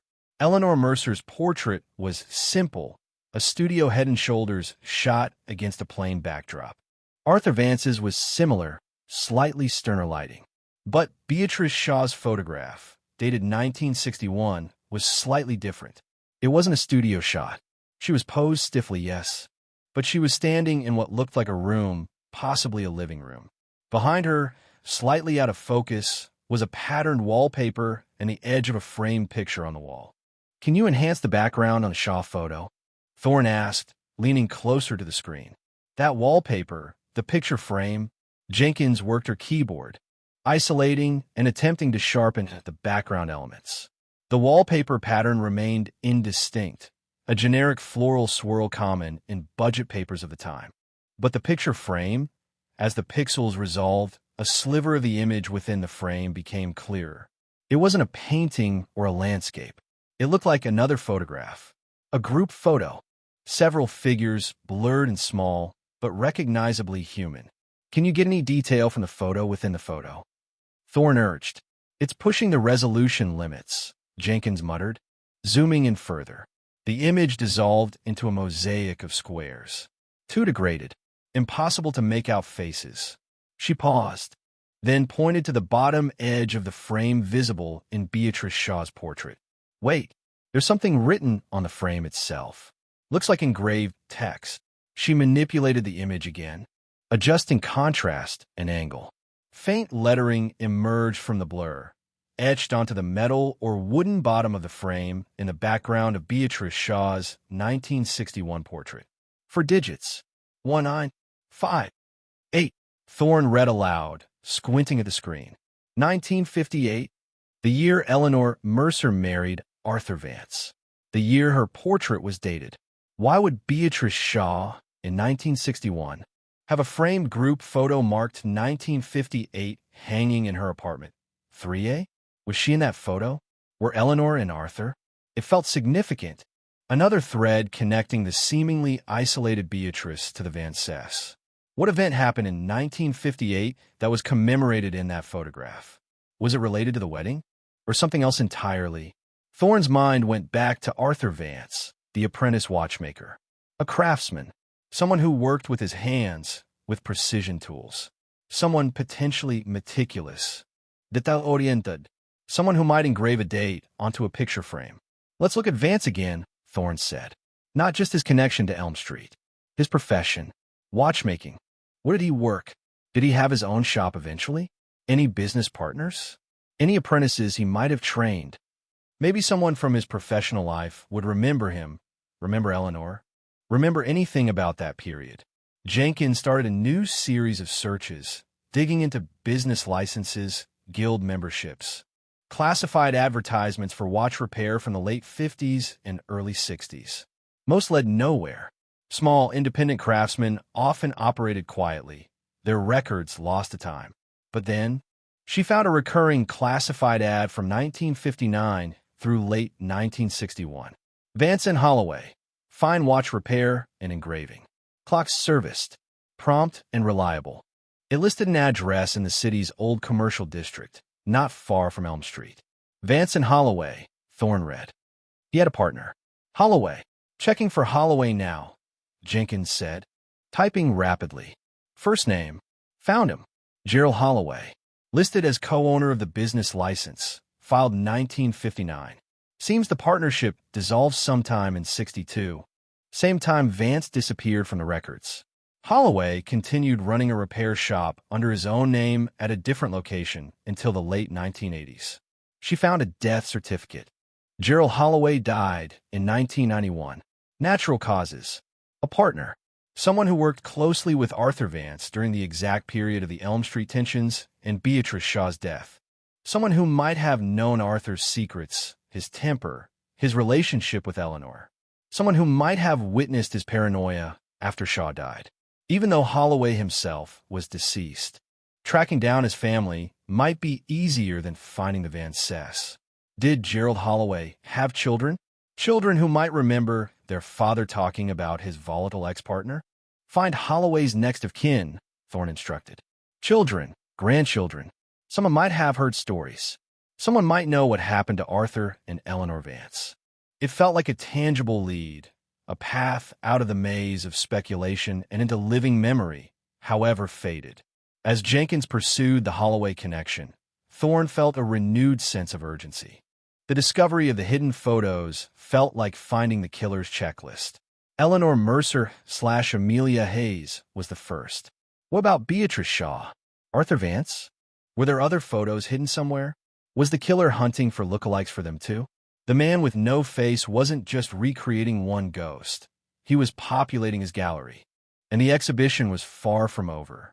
They needed to understand the full scope of his collection, the full story of his chosen subjects, before he found his next canvas and borrowed another face from the living to satisfy the dead.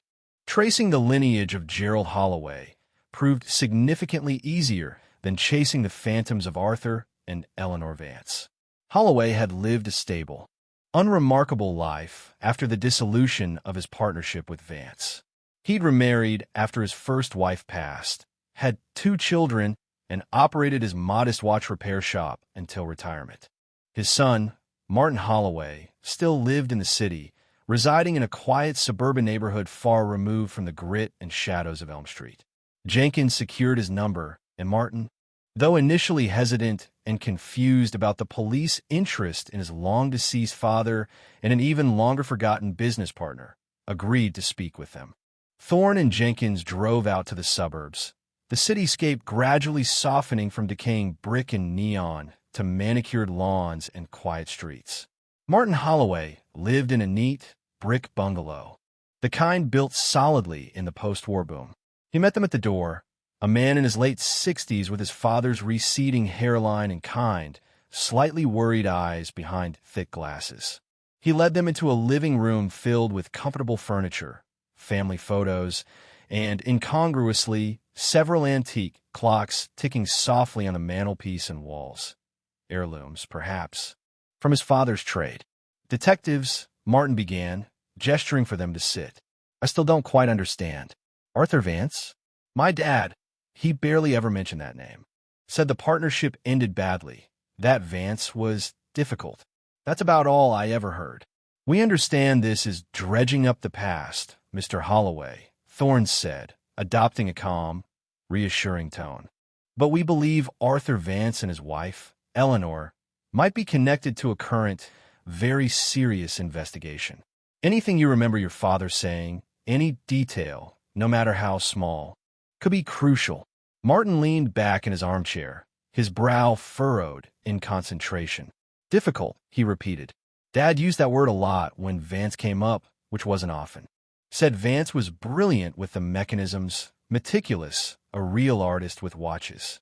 But moody, prone to dark silences and sudden bursts of anger, especially about his wife. Eleanor? Jenkins prompted gently. Yeah, Eleanor. Dad said Vance was fiercely protective of her, possessive even. Didn't like other people talking to her, barely let her out of his sight sometimes. Apparently, Dad met her a few times, said she was pretty but quiet, nervous, like a bird trapped in a cage. The description echoed Henderson's second-hand account from Old Man Fitzwilliam. Did your father ever mention another woman connected to them? Beatrice Shaw, Thorne asked.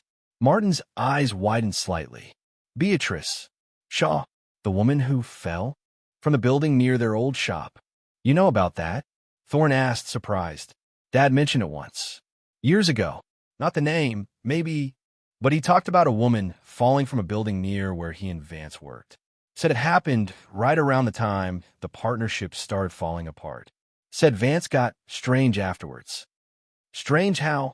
Paranoid, Martin said immediately. Dad said Vance became convinced people were watching him, following him. Started locking up the shop like Fort Knox, muttering about enemies. Dad thought maybe Vance knew something about the woman's death, or maybe he just snapped under the pressure of his own intensity. Did your father suspect Vance was involved in her death? Jenkins asked directly. Martin shifted uncomfortably. He never said that directly, not in so many words. But he did say he was glad to be rid of Vance when the partnership finally broke up. Said Vance took his share of the tools and equipment and just vanished. Left town abruptly with Eleanor. Dad was relieved, honestly. Felt like Vance was dragging him down, maybe even into something dangerous. This matched the timeline, the paranoia, the sudden departure. Did your father know where they went? Did he ever hear from Vance again? Never. Martin stated firmly. Said it was like they dropped off the face of the earth. He assumed they moved far away, started over. He paused, then added thoughtfully, Dad did wonder sometimes, though. He mentioned once that Eleanor, she'd seemed particularly unhappy in the months before they disappeared. He worried about her. Mr. Holloway. Thorne leaned forward, his voice low. This is critical. Did your father ever mention Arthur and Eleanor Vance having a child?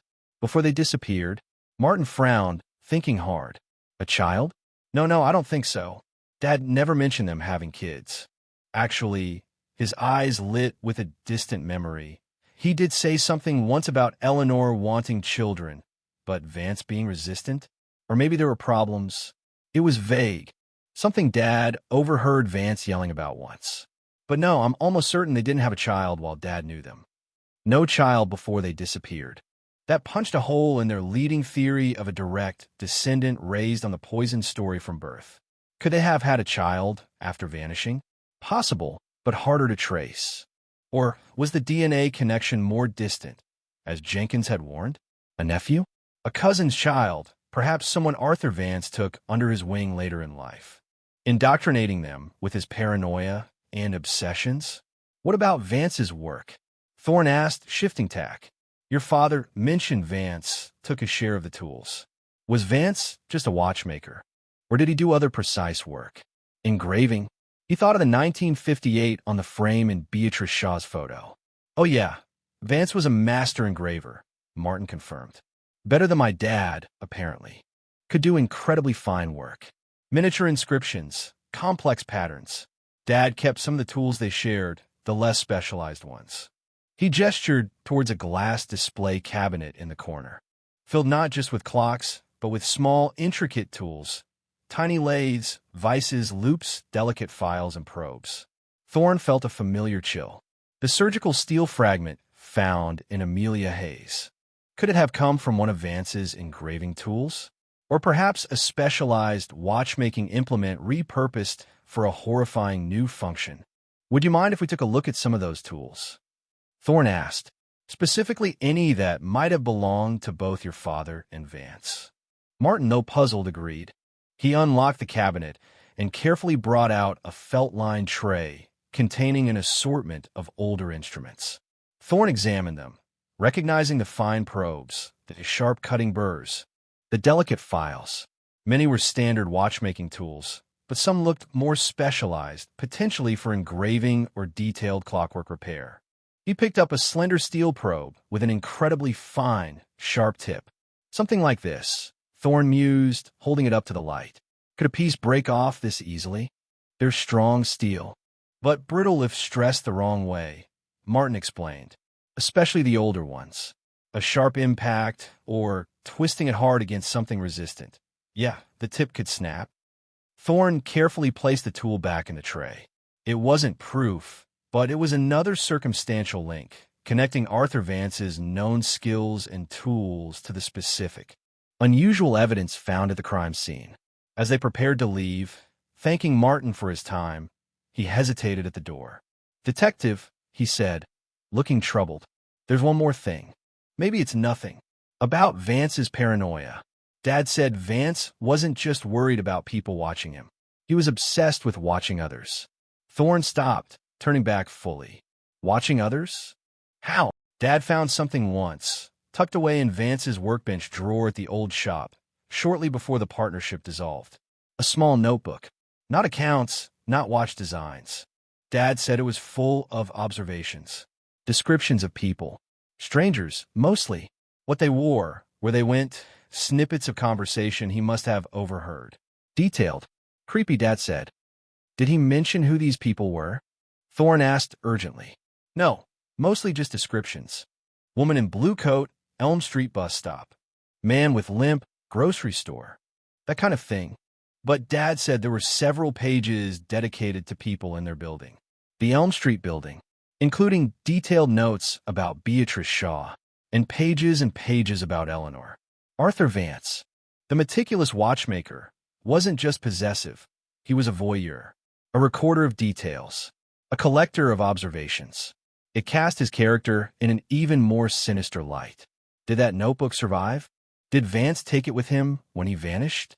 Did it contain clues to Beatrice's death, or his own motives? And more chillingly, had that obsessive habit, that meticulous collection of personal details, been passed down, inherited, and twisted by the man with no face? Was their killer not just recreating faces, but recreating Vance's obsessive gaze? Watching his potential victims long before he ever approached them with chloroform and a blade? The gallery wasn't just the photographs. It was the act of watching, collecting, and ultimately possessing. The image of Arthur Vance secretly documenting the lives unfolding around him. Strangers on the street, his neighbor Beatrice Shaw, his own wife Eleanor, cast a long, predatory shadow back from the past. It resonated chillingly with the calculated nature of the present-day crimes. The man with no face didn't just strike randomly. He selected victims based on resemblance, knew the intimate history of the building, navigated its hidden passages, and executed his gruesome ritual with chilling precision. This level of planning suggested prolonged observation, a modern echo of Vance's obsessive note-taking. He wasn't just collecting faces. He was collecting lives, studying them, learning their patterns, before extinguishing them and claiming their likeness. Did your father keep the notebook? Thorne asked Martin Holloway, though he suspected the answer. Martin shook his head regretfully. No, he said he confronted Vance about it, told him it was creepy as hell. Vance flew into a rage, snatched the book back, accused Dad of spying on him. That was one of the final straws that broke the partnership. Dad never saw the notebook again, assumed Vance took it with him when he left. A lost piece of evidence, potentially filled with insights into Vance's mind, his relationship with Eleanor and Beatrice, maybe even clues about Beatrice's death. If that notebook survived, if it fell into the hands of an impressionable, possibly already unstable descendant, it could have become a foundational text, a manual for obsession. Back in the car, driving through the deepening twilight, the silence felt heavy with unspoken implications. So Vance was a voyeur as well as potentially violent and paranoid, Jenkins said, breaking the silence. And he disappears with Eleanor, childless at the time as far as Holloway knew, right after Beatrice Shaw dies suspiciously. And 60 years later, Thorne continued the thread. Someone connected to Vance's maternal line, someone who knows the building's secrets, knows about Eleanor, Beatrice, and Arthur, starts recreating Eleanor using lookalikes, employing methods potentially linked to Vance's tools and voyeuristic tendencies. He drummed his fingers on the steering wheel. The descendant theory still feels strongest, even if they were childless when they vanished. Maybe they had a child later, adopted, or maybe the connection is through a sibling's line, someone who inherited Vance's effects, including potentially that notebook and his obsessions. The lack of a direct, easily traceable descendant was a stumbling block, but the circumstantial evidence tying the killer's methods, knowledge, and motives back to Arthur Vance felt overwhelming. The man with no face was operating from Vance's playbook, updated for a new era but rooted in the same dark soil. What if we're looking at the wrong Vance connection? Jenkins mused. The DNA is maternal. What if the killer isn't descended from Arthur, but from Arthur's mother or sister? Someone who might have felt protective of Arthur, blamed Eleanor or Beatrice for his troubles, and passed that twisted loyalty down the female line? It was another possibility, widening the already broad search parameters but fitting the mitochondrial DNA evidence. It didn't change the core narrative. The crimes were steeped in the Vance-Mercer-Shaw triangle, but it altered the potential identity and motivation of the killer. Their return to the precinct was met with a low buzz of activity. Another department had apprehended a suspect in a high-profile robbery, temporarily diverting some of the ambient tension. But for Thorne and Jenkins, the Elm Street case remained the suffocating center of their world. As Thorne sat down at his desk, sifting through the meager updates, still no trace of Arthur or Eleanor Vance after 1962. Forensic analysis of apartment 3 yielded little beyond confirmation of the passage and the hidden photos. His gaze fell upon the enlarged printout of Beatrice Shaw's 1961 portrait. The photo within the photo. The blurred group shot in the frame engraved 1958. On a hunch, he pulled up the marriage announcement again. Arthur Vance and Eleanor J. Mercer, June 1958. Could the photo be from their wedding? A small, private ceremony? It would explain the date, potentially explain why Beatrice Shaw might have a copy. Perhaps she was a reluctant guest, or given it later. He contacted the city archives again. Marriage licenses for June 1958, Vance and Mercer. I need the witness names. It took the clerk nearly an hour to locate the physical record and call back. Got it, detective. Arthur Vance and Eleanor Mercer. Married June 14, 1958, by a justice of the peace. Witnesses listed are Gerald Holloway and Beatrice Shaw. Thorne felt a jolt, like a circuit finally connecting. Beatrice Shaw hadn't just been a neighbor. She was a witness at their wedding, alongside Arthur's business partner, Gerald Holloway. This tied the three of them together even more tightly, just months after Eleanor moved into 3B. What complex web of relationships existed on that third floor? Was Beatrice Eleanor's friend, confidant, or something else? Did her presence at the wedding signify closeness or obligation? And why? 3 years later, would she be dead on the pavement, with Arthur Vance lurking nearby? It also potentially explained why Beatrice had a framed photo dated 1958, a wedding memento. But why keep it displayed 3 years later, especially if relations had soured enough to lead to muffled arguments and paranoia? He looked again at Martin Holloway's description of his father, finding Vance's notebook, filled with obsessive observations of neighbors, including Beatrice. Was Vance watching her even back then? Was his interest more than casual? The pieces felt volatile, unstable. A possessive, voyeuristic husband. A nervous wife. A neighbor who witnessed their marriage and later died under suspicious circumstances. A killer 60 years later recreating the wife, using the neighbor's apartment, leaving the husband's family DNA behind. Thorne felt they were circling closer to the heart of the old wound, the original trauma that was now bleeding into the present. The gallery wasn't just about the faces on the wall. It was about the relationships between them, the secrets they held, the betrayals that might have festered for decades. His phone rang, jarring him from his thoughts. It was dispatch. The tone in the dispatcher's voice was urgent, strained. "Detective Thorne? We just had a 911 call, possible homicide.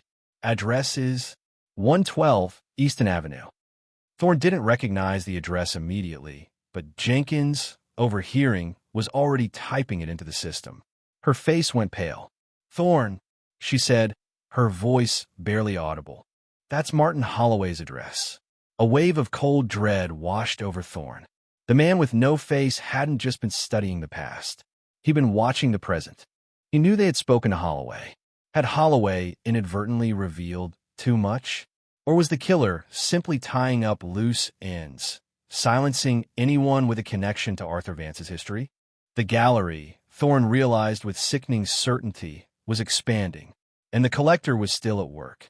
A cold fist clenched around Thorne's heart, squeezing the air from his lungs. 112 Easton Avenue. Martin Holloway. The kindly, hesitant man who had shared his father's fragmented memories of Arthur Vance just hours ago. Now, potentially, a body waiting for them behind yellow tape. The coincidence was too stark, too immediate, too brutal to be anything other than deliberate. The man with no face wasn't just reacting to the past. He was reacting to them. "Go." Thorne barked into the phone to dispatch, his voice tight with a mixture of dread and fury. "Secure the scene. Nobody in or out until we get there. ETA 10 minutes. He slammed the car into gear, tires squealing slightly as he executed a U-turn, the suburban tranquility they had just entered now feeling menacing, predatory. Jenkins was already on the radio, coordinating with the responding units. Her voice clipped and professional, betraying none of the shock Thorne knew she must be feeling. They had led the killer here. The thought was a physical weight in Thorne's stomach. Had their questions, their dredging up of Gerald Holloway's memories, signed his son's death warrant? The drive back to Easton Avenue was a blur of red lights run and sirens momentarily engaged to clear intersections. Thorne's knuckles were white on the steering wheel. He envisioned Martin Holloway's worried eyes behind his glasses, the ticking clocks in his quiet living room. A man who had lived nearly 70 years without being touched by the darkness radiating from his father's brief partnership with Arthur Vance, only to be consumed by it hours after talking to the police. It felt obscene. It felt personal. They arrived to find the scene already lit by the strobing red and blue of two patrol cars parked haphazardly at the curb, blocking the driveway of the neat brick bungalow. A small knot of neighbors huddled on the sidewalk across the street, faces pale and fearful under the porch lights, whispering amongst themselves. The illusion of suburban safety shattered.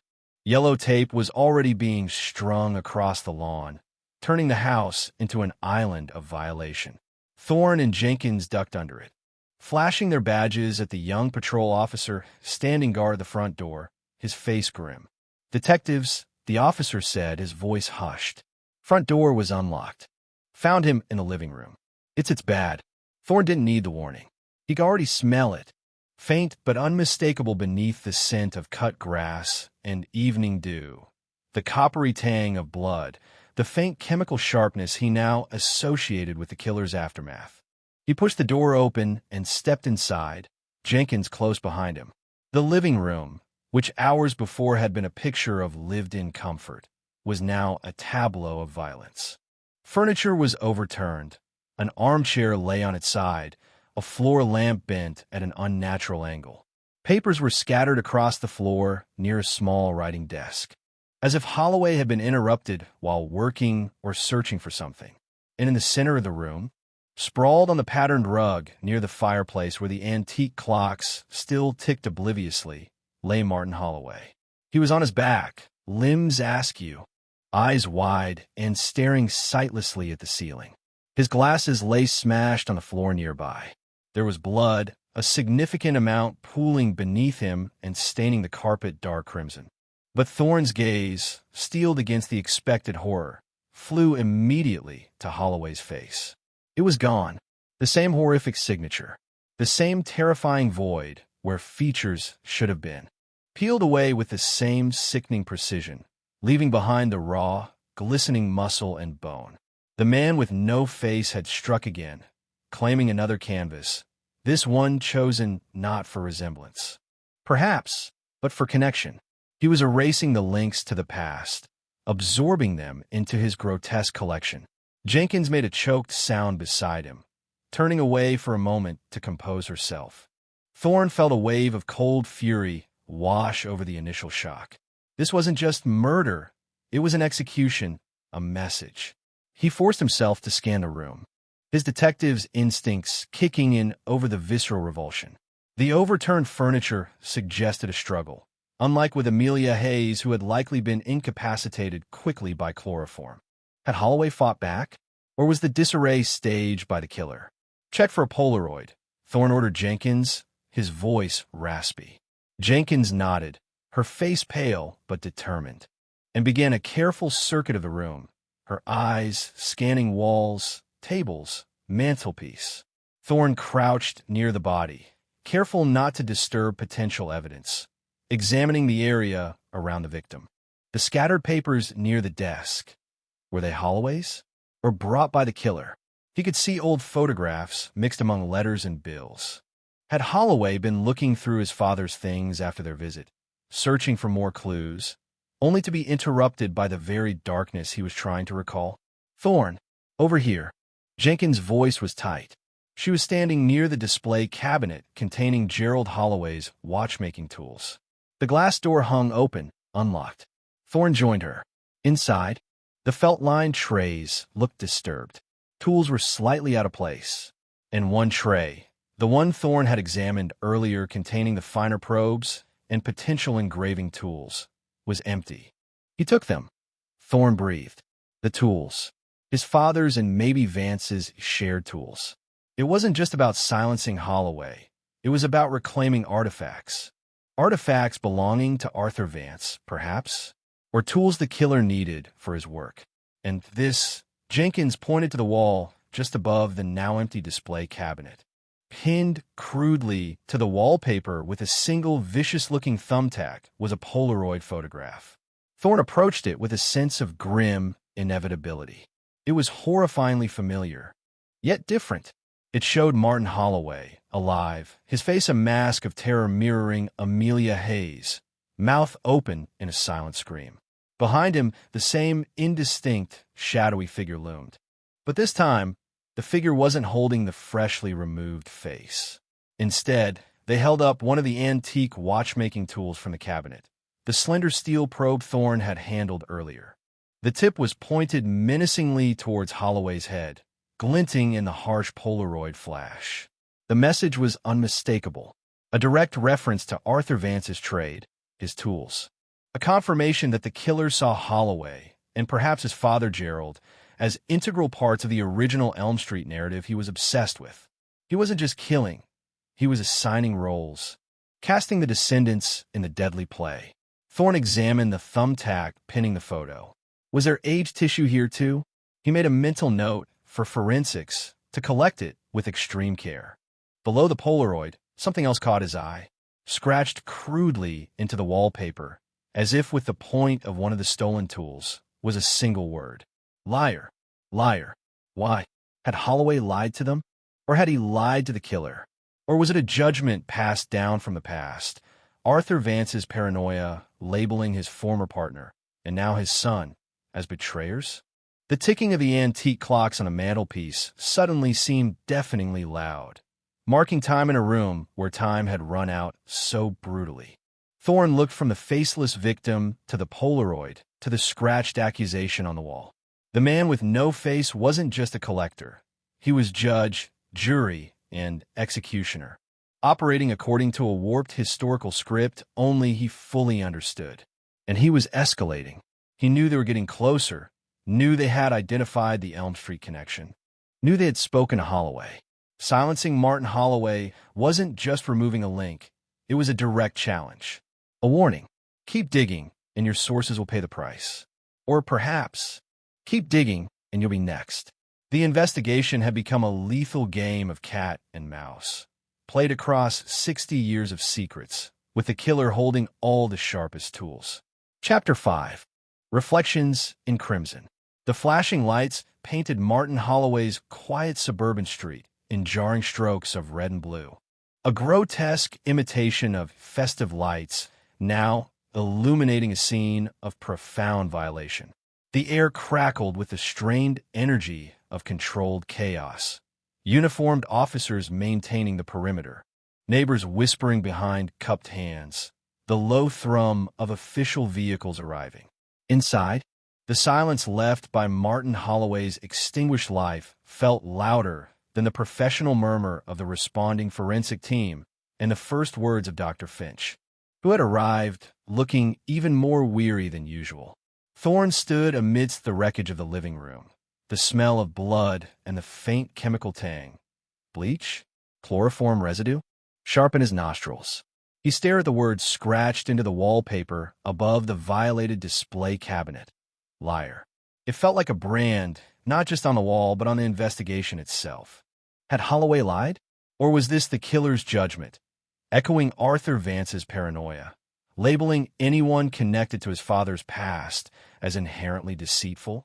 The ambiguity was maddening. Another layer of psychological warfare. Jenkins moved beside him, her face pale but set. Finch confirms time of death likely within the last 2 hours. Consistent with the window after we left and before the 911 call came in. The call, they'd learned, came from a neighbor who'd seen the front door ajar and, peering inside cautiously, had glimpsed the horrific scene. No sign of forced entry on doors or windows. Killer likely approached the front door. Holloway let him in. Maybe thought it was us returning. Or the killer used a ruse. Or Holloway knew him. Thorne muttered, though it felt unlikely. Why would Holloway invite his own murderer inside? Unless the killer was incredibly persuasive, or wearing a disguise, or perhaps wearing a different face entirely? The thought, always lurking at the edges of the case, felt chillingly plausible now. How better to gain access than by appearing as someone trusted, someone known? Captain Davies arrived, his expression grim as he surveyed the scene, his gaze lingering on the faceless victim. Then moving to the Polaroid, the scratched word, the empty tool tray. He drew Thorne and Jenkins aside, towards the relative quiet of the hallway. He knew, Davies said, his voice a low growl. He knew you spoke to Holloway. He reacted, fast and brutal. This changes things, Isaac. This isn't just historical obsession anymore. He's actively targeting the investigation. We led him here. Frank, Thorne said, the words tasting like ash. The guilt was a physical weight, pressing down on his chest. Don't, Davies cut him off, his eyes hard but not unkind. You were following a legitimate lead. Holloway understood the risks. We all do in this line of work, even civilians who get pulled into it. This maniac is responsible, nobody else. But he paused, scrubbing a hand over his face. We have to assume he's watching. Listening. How? Is there a leak? Is he hacking our communications? Or is he just incredibly good at surveillance? Anticipating our moves. Vance was a watcher, Jenkins reminded them quietly. Holloway said his father found Vance's notebook, full of observations about neighbors, strangers. Eleanor. So maybe the descendant inherited the skill set, Davies grunted. Great. A ghost who watches back. He looked back towards the living room. The word liar. What's that about? Did Holloway hold something back? I don't think so, Thorne said. He seemed genuinely confused, trying to recall hazy memories from decades ago. More likely, it's the killer's justification. Maybe Arthur Vance felt Gerald Holloway betrayed him somehow in the partnership split. Maybe the killer believes Martin lied about his father's memories, or lied by omission. Or maybe, Thorne looked towards the body, maybe the killer demanded something from Holloway. Information, an artifact, maybe that notebook, and killed him when he couldn't provide it, labeling him a liar. The scattered papers near the desk drew Thorne's attention again, while forensics meticulously documented the main scene. Thorne carefully examined the documents Holloway had apparently been looking through when attacked.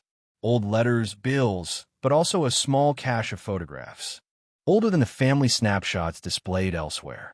Many showed Gerald Holloway as a younger man, some at the original Vance and Holloway workshop, and tucked beneath them a thin, brittle envelope addressed to Gerald Holloway, postmarked November 1961, just weeks after Beatrice Shaw's death.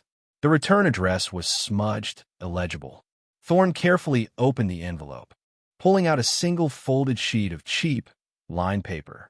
The handwriting was looping, feminine, slightly frantic. "Gerald, I have to leave. I can't stay here anymore, not after what happened. Not with him. He's watching me all the time. I think he knows what I saw, or he suspects. He frightens me. I took only what I could carry. Don't try to find me. Tell Arthur, tell him I'm sorry. Tell him it wasn't supposed to happen like that. Be safe. Eleanor."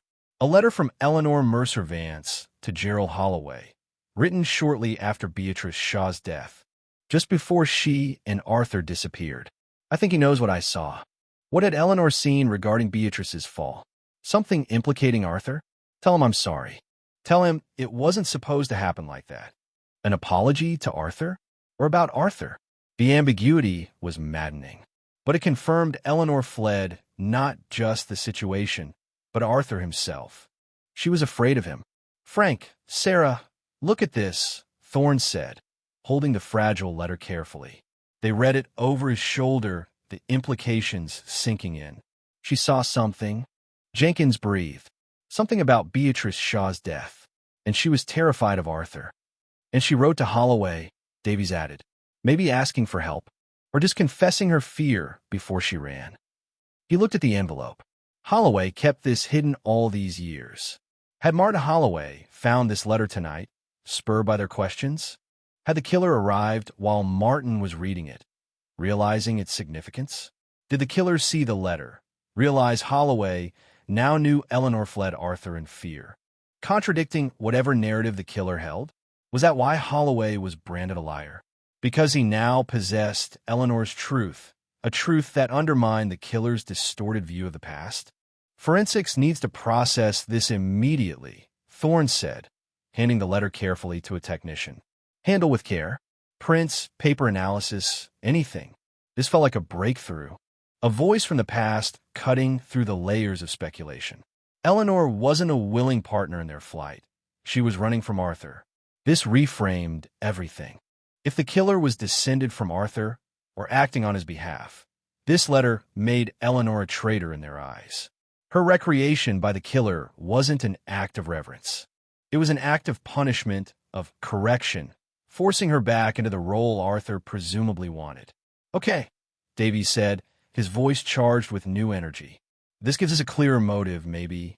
The killer is upholding Arthur Vance's twisted view of events. He sees Eleanor as a betrayer, maybe Beatrice too.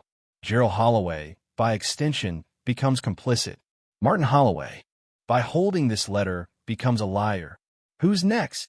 Jenkins asked quietly, voicing the chilling question. Who else is part of this narrative? Who else could be seen as a liar or a traitor in the killer's eyes? They needed to find out what happened to Eleanor after she fled. Did Arthur catch up to her? Did she manage to disappear effectively? And crucially, did she ever have children? If Eleanor had descendants, untainted by Arthur's lineage, they could be in mortal danger. Representing the truth the killer was so desperate to erase. The hunt for Eleanor Mercer Vance, no longer Arthur's potential accomplice, but his likely victim, became paramount. And Thorne had a chilling premonition. Finding Eleanor, or her legacy, might lead them directly into the final act of the man with no face's deadly performance. A reflection in crimson he was meticulously preparing. The gallery demanded completion. The hours following the discovery at Martin Holloway's home bled together in a grim haze of procedural necessity and chilling realization. Floodlights cast harsh shadows across the violated lawn as the ME's team removed Holloway's body. Another faceless victim zipped into anonymous black vinyl.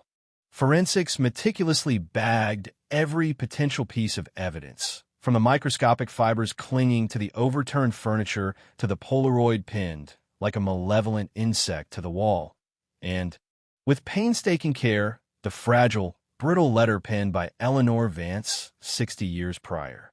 Dr. Finch confirmed preliminary findings echoed the previous victims: chloroform incapacitation, precise facial excision, and, yes, another minuscule fragment of aged, unidentified tissue found clinging to the thumbtack used on the Polaroid, the killer's consistent, baffling signature, linking this brutal reprisal to the historical obsession driving him.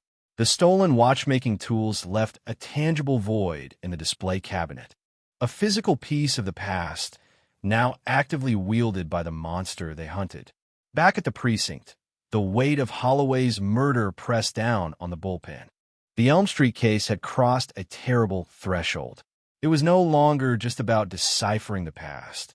It was a live, reactive entity, a predator that had tasted blood drawn by the investigation itself and responded with lethal force. Every phone call felt potentially monitored, every shared piece of information a possible leak. Paranoia, once Arthur Vance's defining trait, now threatened to infect the investigation itself. Thorne stood before the evidence board, now dominated by the horrifying symmetry of Amelia Hayes and Martin Holloway. Two stolen faces, two Polaroids. Two victims linked across decades by the invisible threads of Arthur Vance's toxic legacy. Eleanor's terrified words from the letter seemed to hang in the air. He's watching me all the time. Was the killer watching them now with the same obsessive intensity? Eleanor is the key, Thorne said, turning to Jenkins and Captain Davies, who had followed them back, his face etched with fatigue and grim determination. She fled Arthur in fear. She saw something related to Beatrice Shaw's death. The killer, presumably aligned with Arthur's narrative, sees her as a traitor. Killing her look-alike, Amelia Hayes, in her old apartment was punishment, a correction. Killing Holloway, who possessed her letter contradicting the killer's likely view, was silencing a liar, which means Davies picked up the thread. If Eleanor survived, if she escaped Arthur, she and any potential descendants are likely the ultimate targets. The living embodiment of the truth the killer wants to erase. We have to find her, Jenkins stated, her voice firm despite the tremor of exhaustion Thorne could see in her hands. Finding someone who deliberately vanished 60 years ago. Where do we even start? We start where she started, Thorne replied. Before Arthur Vance. Mercer. Il y a no, je merci. She had a family. Focusing on the Mercer family name, searching census records, birth announcements, school yearbooks from the 1940s and early 50s, trying to reconstruct Eleanor's life before she became Eleanor Vance. Simultaneously, they ran searches for Jane Doe reports and unidentified remains cases from late 1961 onwards, cross-referencing with Eleanor's physical description. A grim task. Acknowledging the strong possibility that Arthur, the possessive, temperamental husband, might have caught up with his terrified, fleeing wife.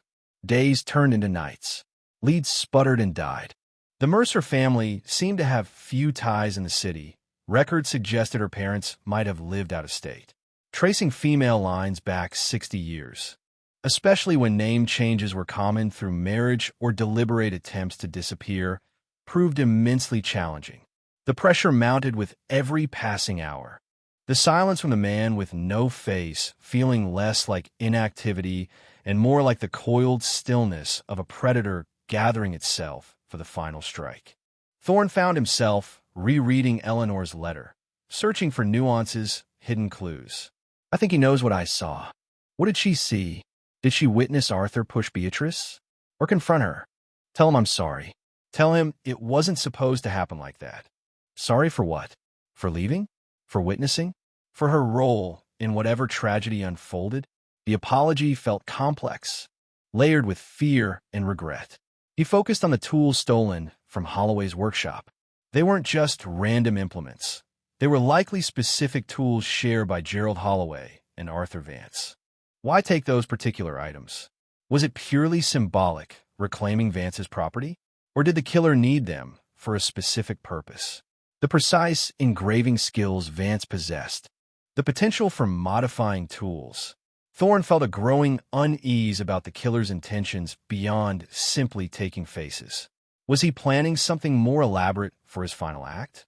A breakthrough came Unexpectedly, not from genealogical databases or cold case files, but from forensics analyzing the trace evidence collected at Holloway's home.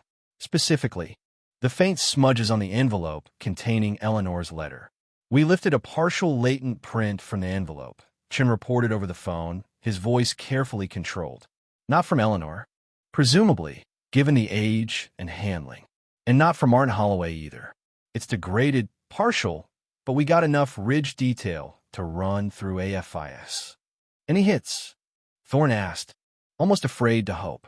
No criminal hits, Chin said. But we ran it against the civilian database, applicants for certain licenses, government jobs, that sort of thing. And we got a potential match. Low probability, based on the partial nature, but worth looking into. He paused. The system flagged a possible match to a set of prints taken in 1975 for a nursing license application. Nursing license? Thorne frowned. Who? A woman named Elizabeth Ashton, Chin replied, living at an address across the state at the time. Born 1936. Elizabeth Ashton. Born 1936. Eleanor J. Mercer was born in 1936. Could Eleanor have changed her name, moved across the state, and started a new life as a nurse named Elizabeth Ashton? The timeline fit. The profession, nursing, a caring profession, seemed incongruous with the darkness she fled, but perhaps it was a way to reclaim agency, to dedicate her life to something positive after the trauma. Is Elizabeth Ashton still alive? Thorne asked urgently. Checking records now. Chun typed, a pause, stretching the tension. There's a death certificate. Elizabeth Ashton passed away 3 years ago. Age 83. Died peacefully in a nursing home in Oakhaven, a small town about 100 miles west of here. Dead. Eleanor, if it was her, was gone. A wave of disappointment washed over Thorne, quickly followed by a new urgency. Did she have children? Thorne pressed. Next of kin listed? Yes, Chun said, his voice taking on a significant tone. Death certificate lists one next of kin. A daughter. Name, Dr. Catherine Shaw. Shaw. The same surname as Beatrice Shaw, the woman who fell from the window of apartment 3A. Thorne felt the hair on the back of his neck stand up. Was it a coincidence? Or had Eleanor, living under an assumed name, somehow connected with Beatrice's family later in life? Or more chillingly, had she deliberately given her daughter Beatrice's surname as a constant reminder, a hidden tribute, or a coded message? Catherine Shaw, Thorne repeated, his mind racing. Where is she now? Records show Dr. Catherine Shaw currently resides in Oakhaven. She's a historian, specializes in architectural history and preservation. An architectural historian, someone who understood buildings, their secrets, their hidden passages. Someone whose mother, potentially Eleanor Mercer, fled a possessive, dangerous husband after witnessing a suspicious death in a specific building. Someone who now shared a surname with the other victim from that building's past. It couldn't be a coincidence. Catherine Shaw, Eleanor's daughter, was the living legacy. She was the truth the killer wanted to erase. And she lived just 100 miles away. Thorne looked at the evidence board, at the faces of Amelia Hayes and Martin Holloway. The man with no face had demonstrated his reach, his willingness to silence anyone connected to the narrative. He knew they were digging. He knew they were getting closer. He knows, Thorne said aloud, a chilling certainty settling over him. Somehow, he knows about Eleanor, about the name change, about the daughter. Catherine Shaw is his final target. The gallery needed one more piece. Not a look-alike this time, perhaps, but the real thing, the daughter of the woman who betrayed Arthur Vance. The woman carrying the legacy of Beatrice Shaw. He had to get to Oakhaven. He had to get to Catherine Shaw before the man with no face arrived to complete his crimson reflection. The final act was about to begin. The 100-mile drive west to Oakhaven felt like hurtling through a tunnel of encroaching darkness. The highway lights smearing past the rain-streaked windshield like fleeting, indifferent stars.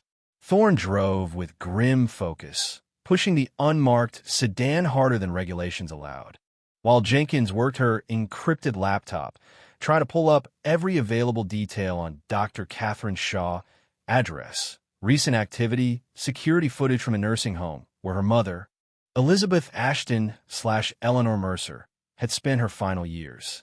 Every flicker of static on the police band, every distant siren felt like a potential harbinger, the killer already closing his net. They maintained radio silence about their destination, the paranoia a cold passenger in the car. Could he intercept transmissions? Plant listening devices? Or was his knowledge more intuitive? Born from an obsession so profound it bordered on the precognitive? Catherine Shaw, Jenkins finally murmured, reading from the screen. Mid-50s, well-respected architectural historian. Consulted on numerous preservation projects across the state. Lives alone in a restored Victorian house on the edge of Oak Haven's historic district. No criminal record, no red flags. Just quiet academic life. She paused. Her specialization, 19th and early 20th century urban architecture, including tenement and apartment building designs. Thorne's grip tightened on the wheel. She knows buildings like Elm Street, inside and out. Did Eleanor tell her daughter about the hidden passage? About the secrets held within those old walls? Or did Catherine discover something through her own research? Oak Haven emerged from the darkness, not as the peaceful small town Thorne had half expected, but as a place holding its breath. Rain slicked the cobblestone streets of the historic district, reflecting the gaslight-style street lamps in shimmering pools. Grand Victorian houses, meticulously restored, stood silent and watchful, their ornate facades seeming like masks hiding unknown histories. Jenkins navigated them to Catherine Shaw's address, a large, gray-painted Victorian with intricate gingerbread trim and a wide, shadowed porch set back from the street behind an old wrought iron fence. Most houses on the street were dark, but a single light burned in an upstairs window of Catherine Shaw's home. Thorne killed the engine and headlights, coasting the last few yards to the curb. They scanned the street, the house, the surrounding yards. No obvious signs of forced entry, no suspicious vehicles. But the silence felt wrong, too deep. The light upstairs flickered, then steadied. Standard approach? Jenkins asked, her hand already near her weapon. No, Thorne decided. Gut instinct screaming caution. He could be inside already. Watching, waiting. Ruse wouldn't work. We go tactical. Back in trance if possible. Minimal noise. They moved quickly, silently, shadows detaching themselves from the deeper darkness of the rainy night. Circling around the back, they found a high garden wall, slick with rain. Thorne gave Jenkins a boost. Her lithe form scrambling over, dropping silently onto the wet grass on the other side. She unlatched the gate from within, and Thorne slipped through. The backyard was dark, overgrown in places. A faint light spilled from a kitchen window at the rear of the house. Thorne crept closer, peering through a gap in the curtains. The kitchen was empty, clean, orderly. Nothing seemed amiss. But as his eyes adjusted, he saw it. On the floor, near the back door leading into the house proper, lay a single, antique watchmaking tool, a delicate file, identical to those they'd seen in Holloway's cabinet. Dropped? Or placed? He signaled to Jenkins. They moved to the back door. Locked. Thorne used a Slim Jim, working the simple lock with practiced speed. It clicked open. Drawing their weapons, hearts pounding against their ribs, they eased the door open and slipped inside, melting into the shadows of the old house. It smelled faintly of lemon oil, old paper, and something else, a faint, almost imperceptible chemical tang. Chloroform. He was here. They moved silently through the downstairs rooms. A dining room dominated by a heavy oak table, a library lined floor to ceiling with books, architectural drawings spread across a large desk. Everything was neat, undisturbed, yet charged with a palpable tension. The only sounds were the ticking of a grandfather clock in the hall and the drumming of rain against the windows. Where was Catherine? Where was the killer? A faint scraping sound drifted from upstairs. Thorne and Jenkins exchanged a look, nodding almost imperceptibly. They moved towards the main staircase in the grand entrance hall, weapons held ready, senses straining in the oppressive silence. As they ascended the carpeted stairs, the scraping sound became clearer, accompanied by a low, guttural murmur. It came from the room at the end of the hallway, the room with the light burning. Thorne flattened himself against the wall beside the doorframe, Jenkins taking the opposite side. He risked a quick glance inside. The room appeared to be a study or home office. Bookshelves lined the walls. More drawings were pinned to a corkboard. In the center of the room, tied securely to an antique wooden chair, sat a woman Thorne presumed was Catherine Shaw. She was conscious, her eyes wide with terror, a gag secured tightly across her mouth. Her resemblance to the old photos of Eleanor Mercer, filtered through another generation, was striking. Standing before her, back partially turned towards the door, was a figure clad in dark clothing. Male, average height, but seemed wiry strong. In his gloved hands, he held not a knife, but one of the stolen antique tools, a fine-tipped engraver. He was murmuring, his voice a low, obsessive litany, leaning close to Catherine Shaw, the sharp point of the tool hovering near her face. He hadn't started the final, horrific act yet, but the intent was terrifyingly clear. On a small table beside him lay a Polaroid camera and a familiar, horrifyingly sharp flensing knife. Told him lies, the figure murmured, the words drifting into the hallway. She betrayed him, ran away, left him alone with the whispers, the knowledge. She should have stayed. She should have been loyal, like he was. Thorne signaled Jenkins. On the count of 3, they burst into the room. Police! Drop the weapon. Now! Thorne yelled, his voice cracking like a whip in the tense silence. The figure whirled around, startled. For a moment, Thorne saw his face. Unremarkable, perhaps late 40s or early 50s. Pale eyes burning with a fanatical intensity that seemed decades older. Recognition flared, not of the face itself, but of the lineage. There was a faint, distorted echo of Arthur Vance in the set of the jaw, the intensity of the gaze. This had to be the descendant. But the man didn't drop the tool. Instead, with a snarl that was part rage, part despair, he lunged, not at them, but towards Catherine Shaw, the engraving tool aimed at her eye. Jenkins fired. The shot was deafening in the enclosed space. The killer stumbled back, clutching his shoulder, the tool clattering to the floor. He stared at the blossoming red stain on his dark shirt, then at Thorne and Jenkins, his expression shifting from shock to pure, undiluted hatred. You don't understand, he hissed, his voice raspy. She carries the lies. The betrayal has to be corrected. The gallery must be complete. He kicked over the small table, sending the camera and knife skittering across the floor, creating a momentary diversion. Ignoring the pain in his shoulder, he scrambled towards the window. He's getting away, Jenkins yelled, moving to cut him off. Thorne rushed towards Catherine, quickly checking her vitals and cutting the gag away, while Jenkins intercepted the killer near the window. The killer lashed out with surprising strength, fueled by adrenaline and madness, shoving Jenkins hard against the wall. He fumbled with the window latch. It's over, Thorne shouted, advancing on him. Tell us who you are. The killer paused, his hand on the open window, rain gusting into the room. He looked back, a terrifyingly lucid gleam in his fanatical eyes. I am a curator, he spat, the keeper of Arthur Vance's truth, grandson of his forgotten sister. He left me everything, the knowledge, the tools, the injustice. He gestured wildly towards Catherine. She looks like Eleanor, talks like a historian, but she's built on lies her mother told. Beatrice wasn't pushed, she jumped.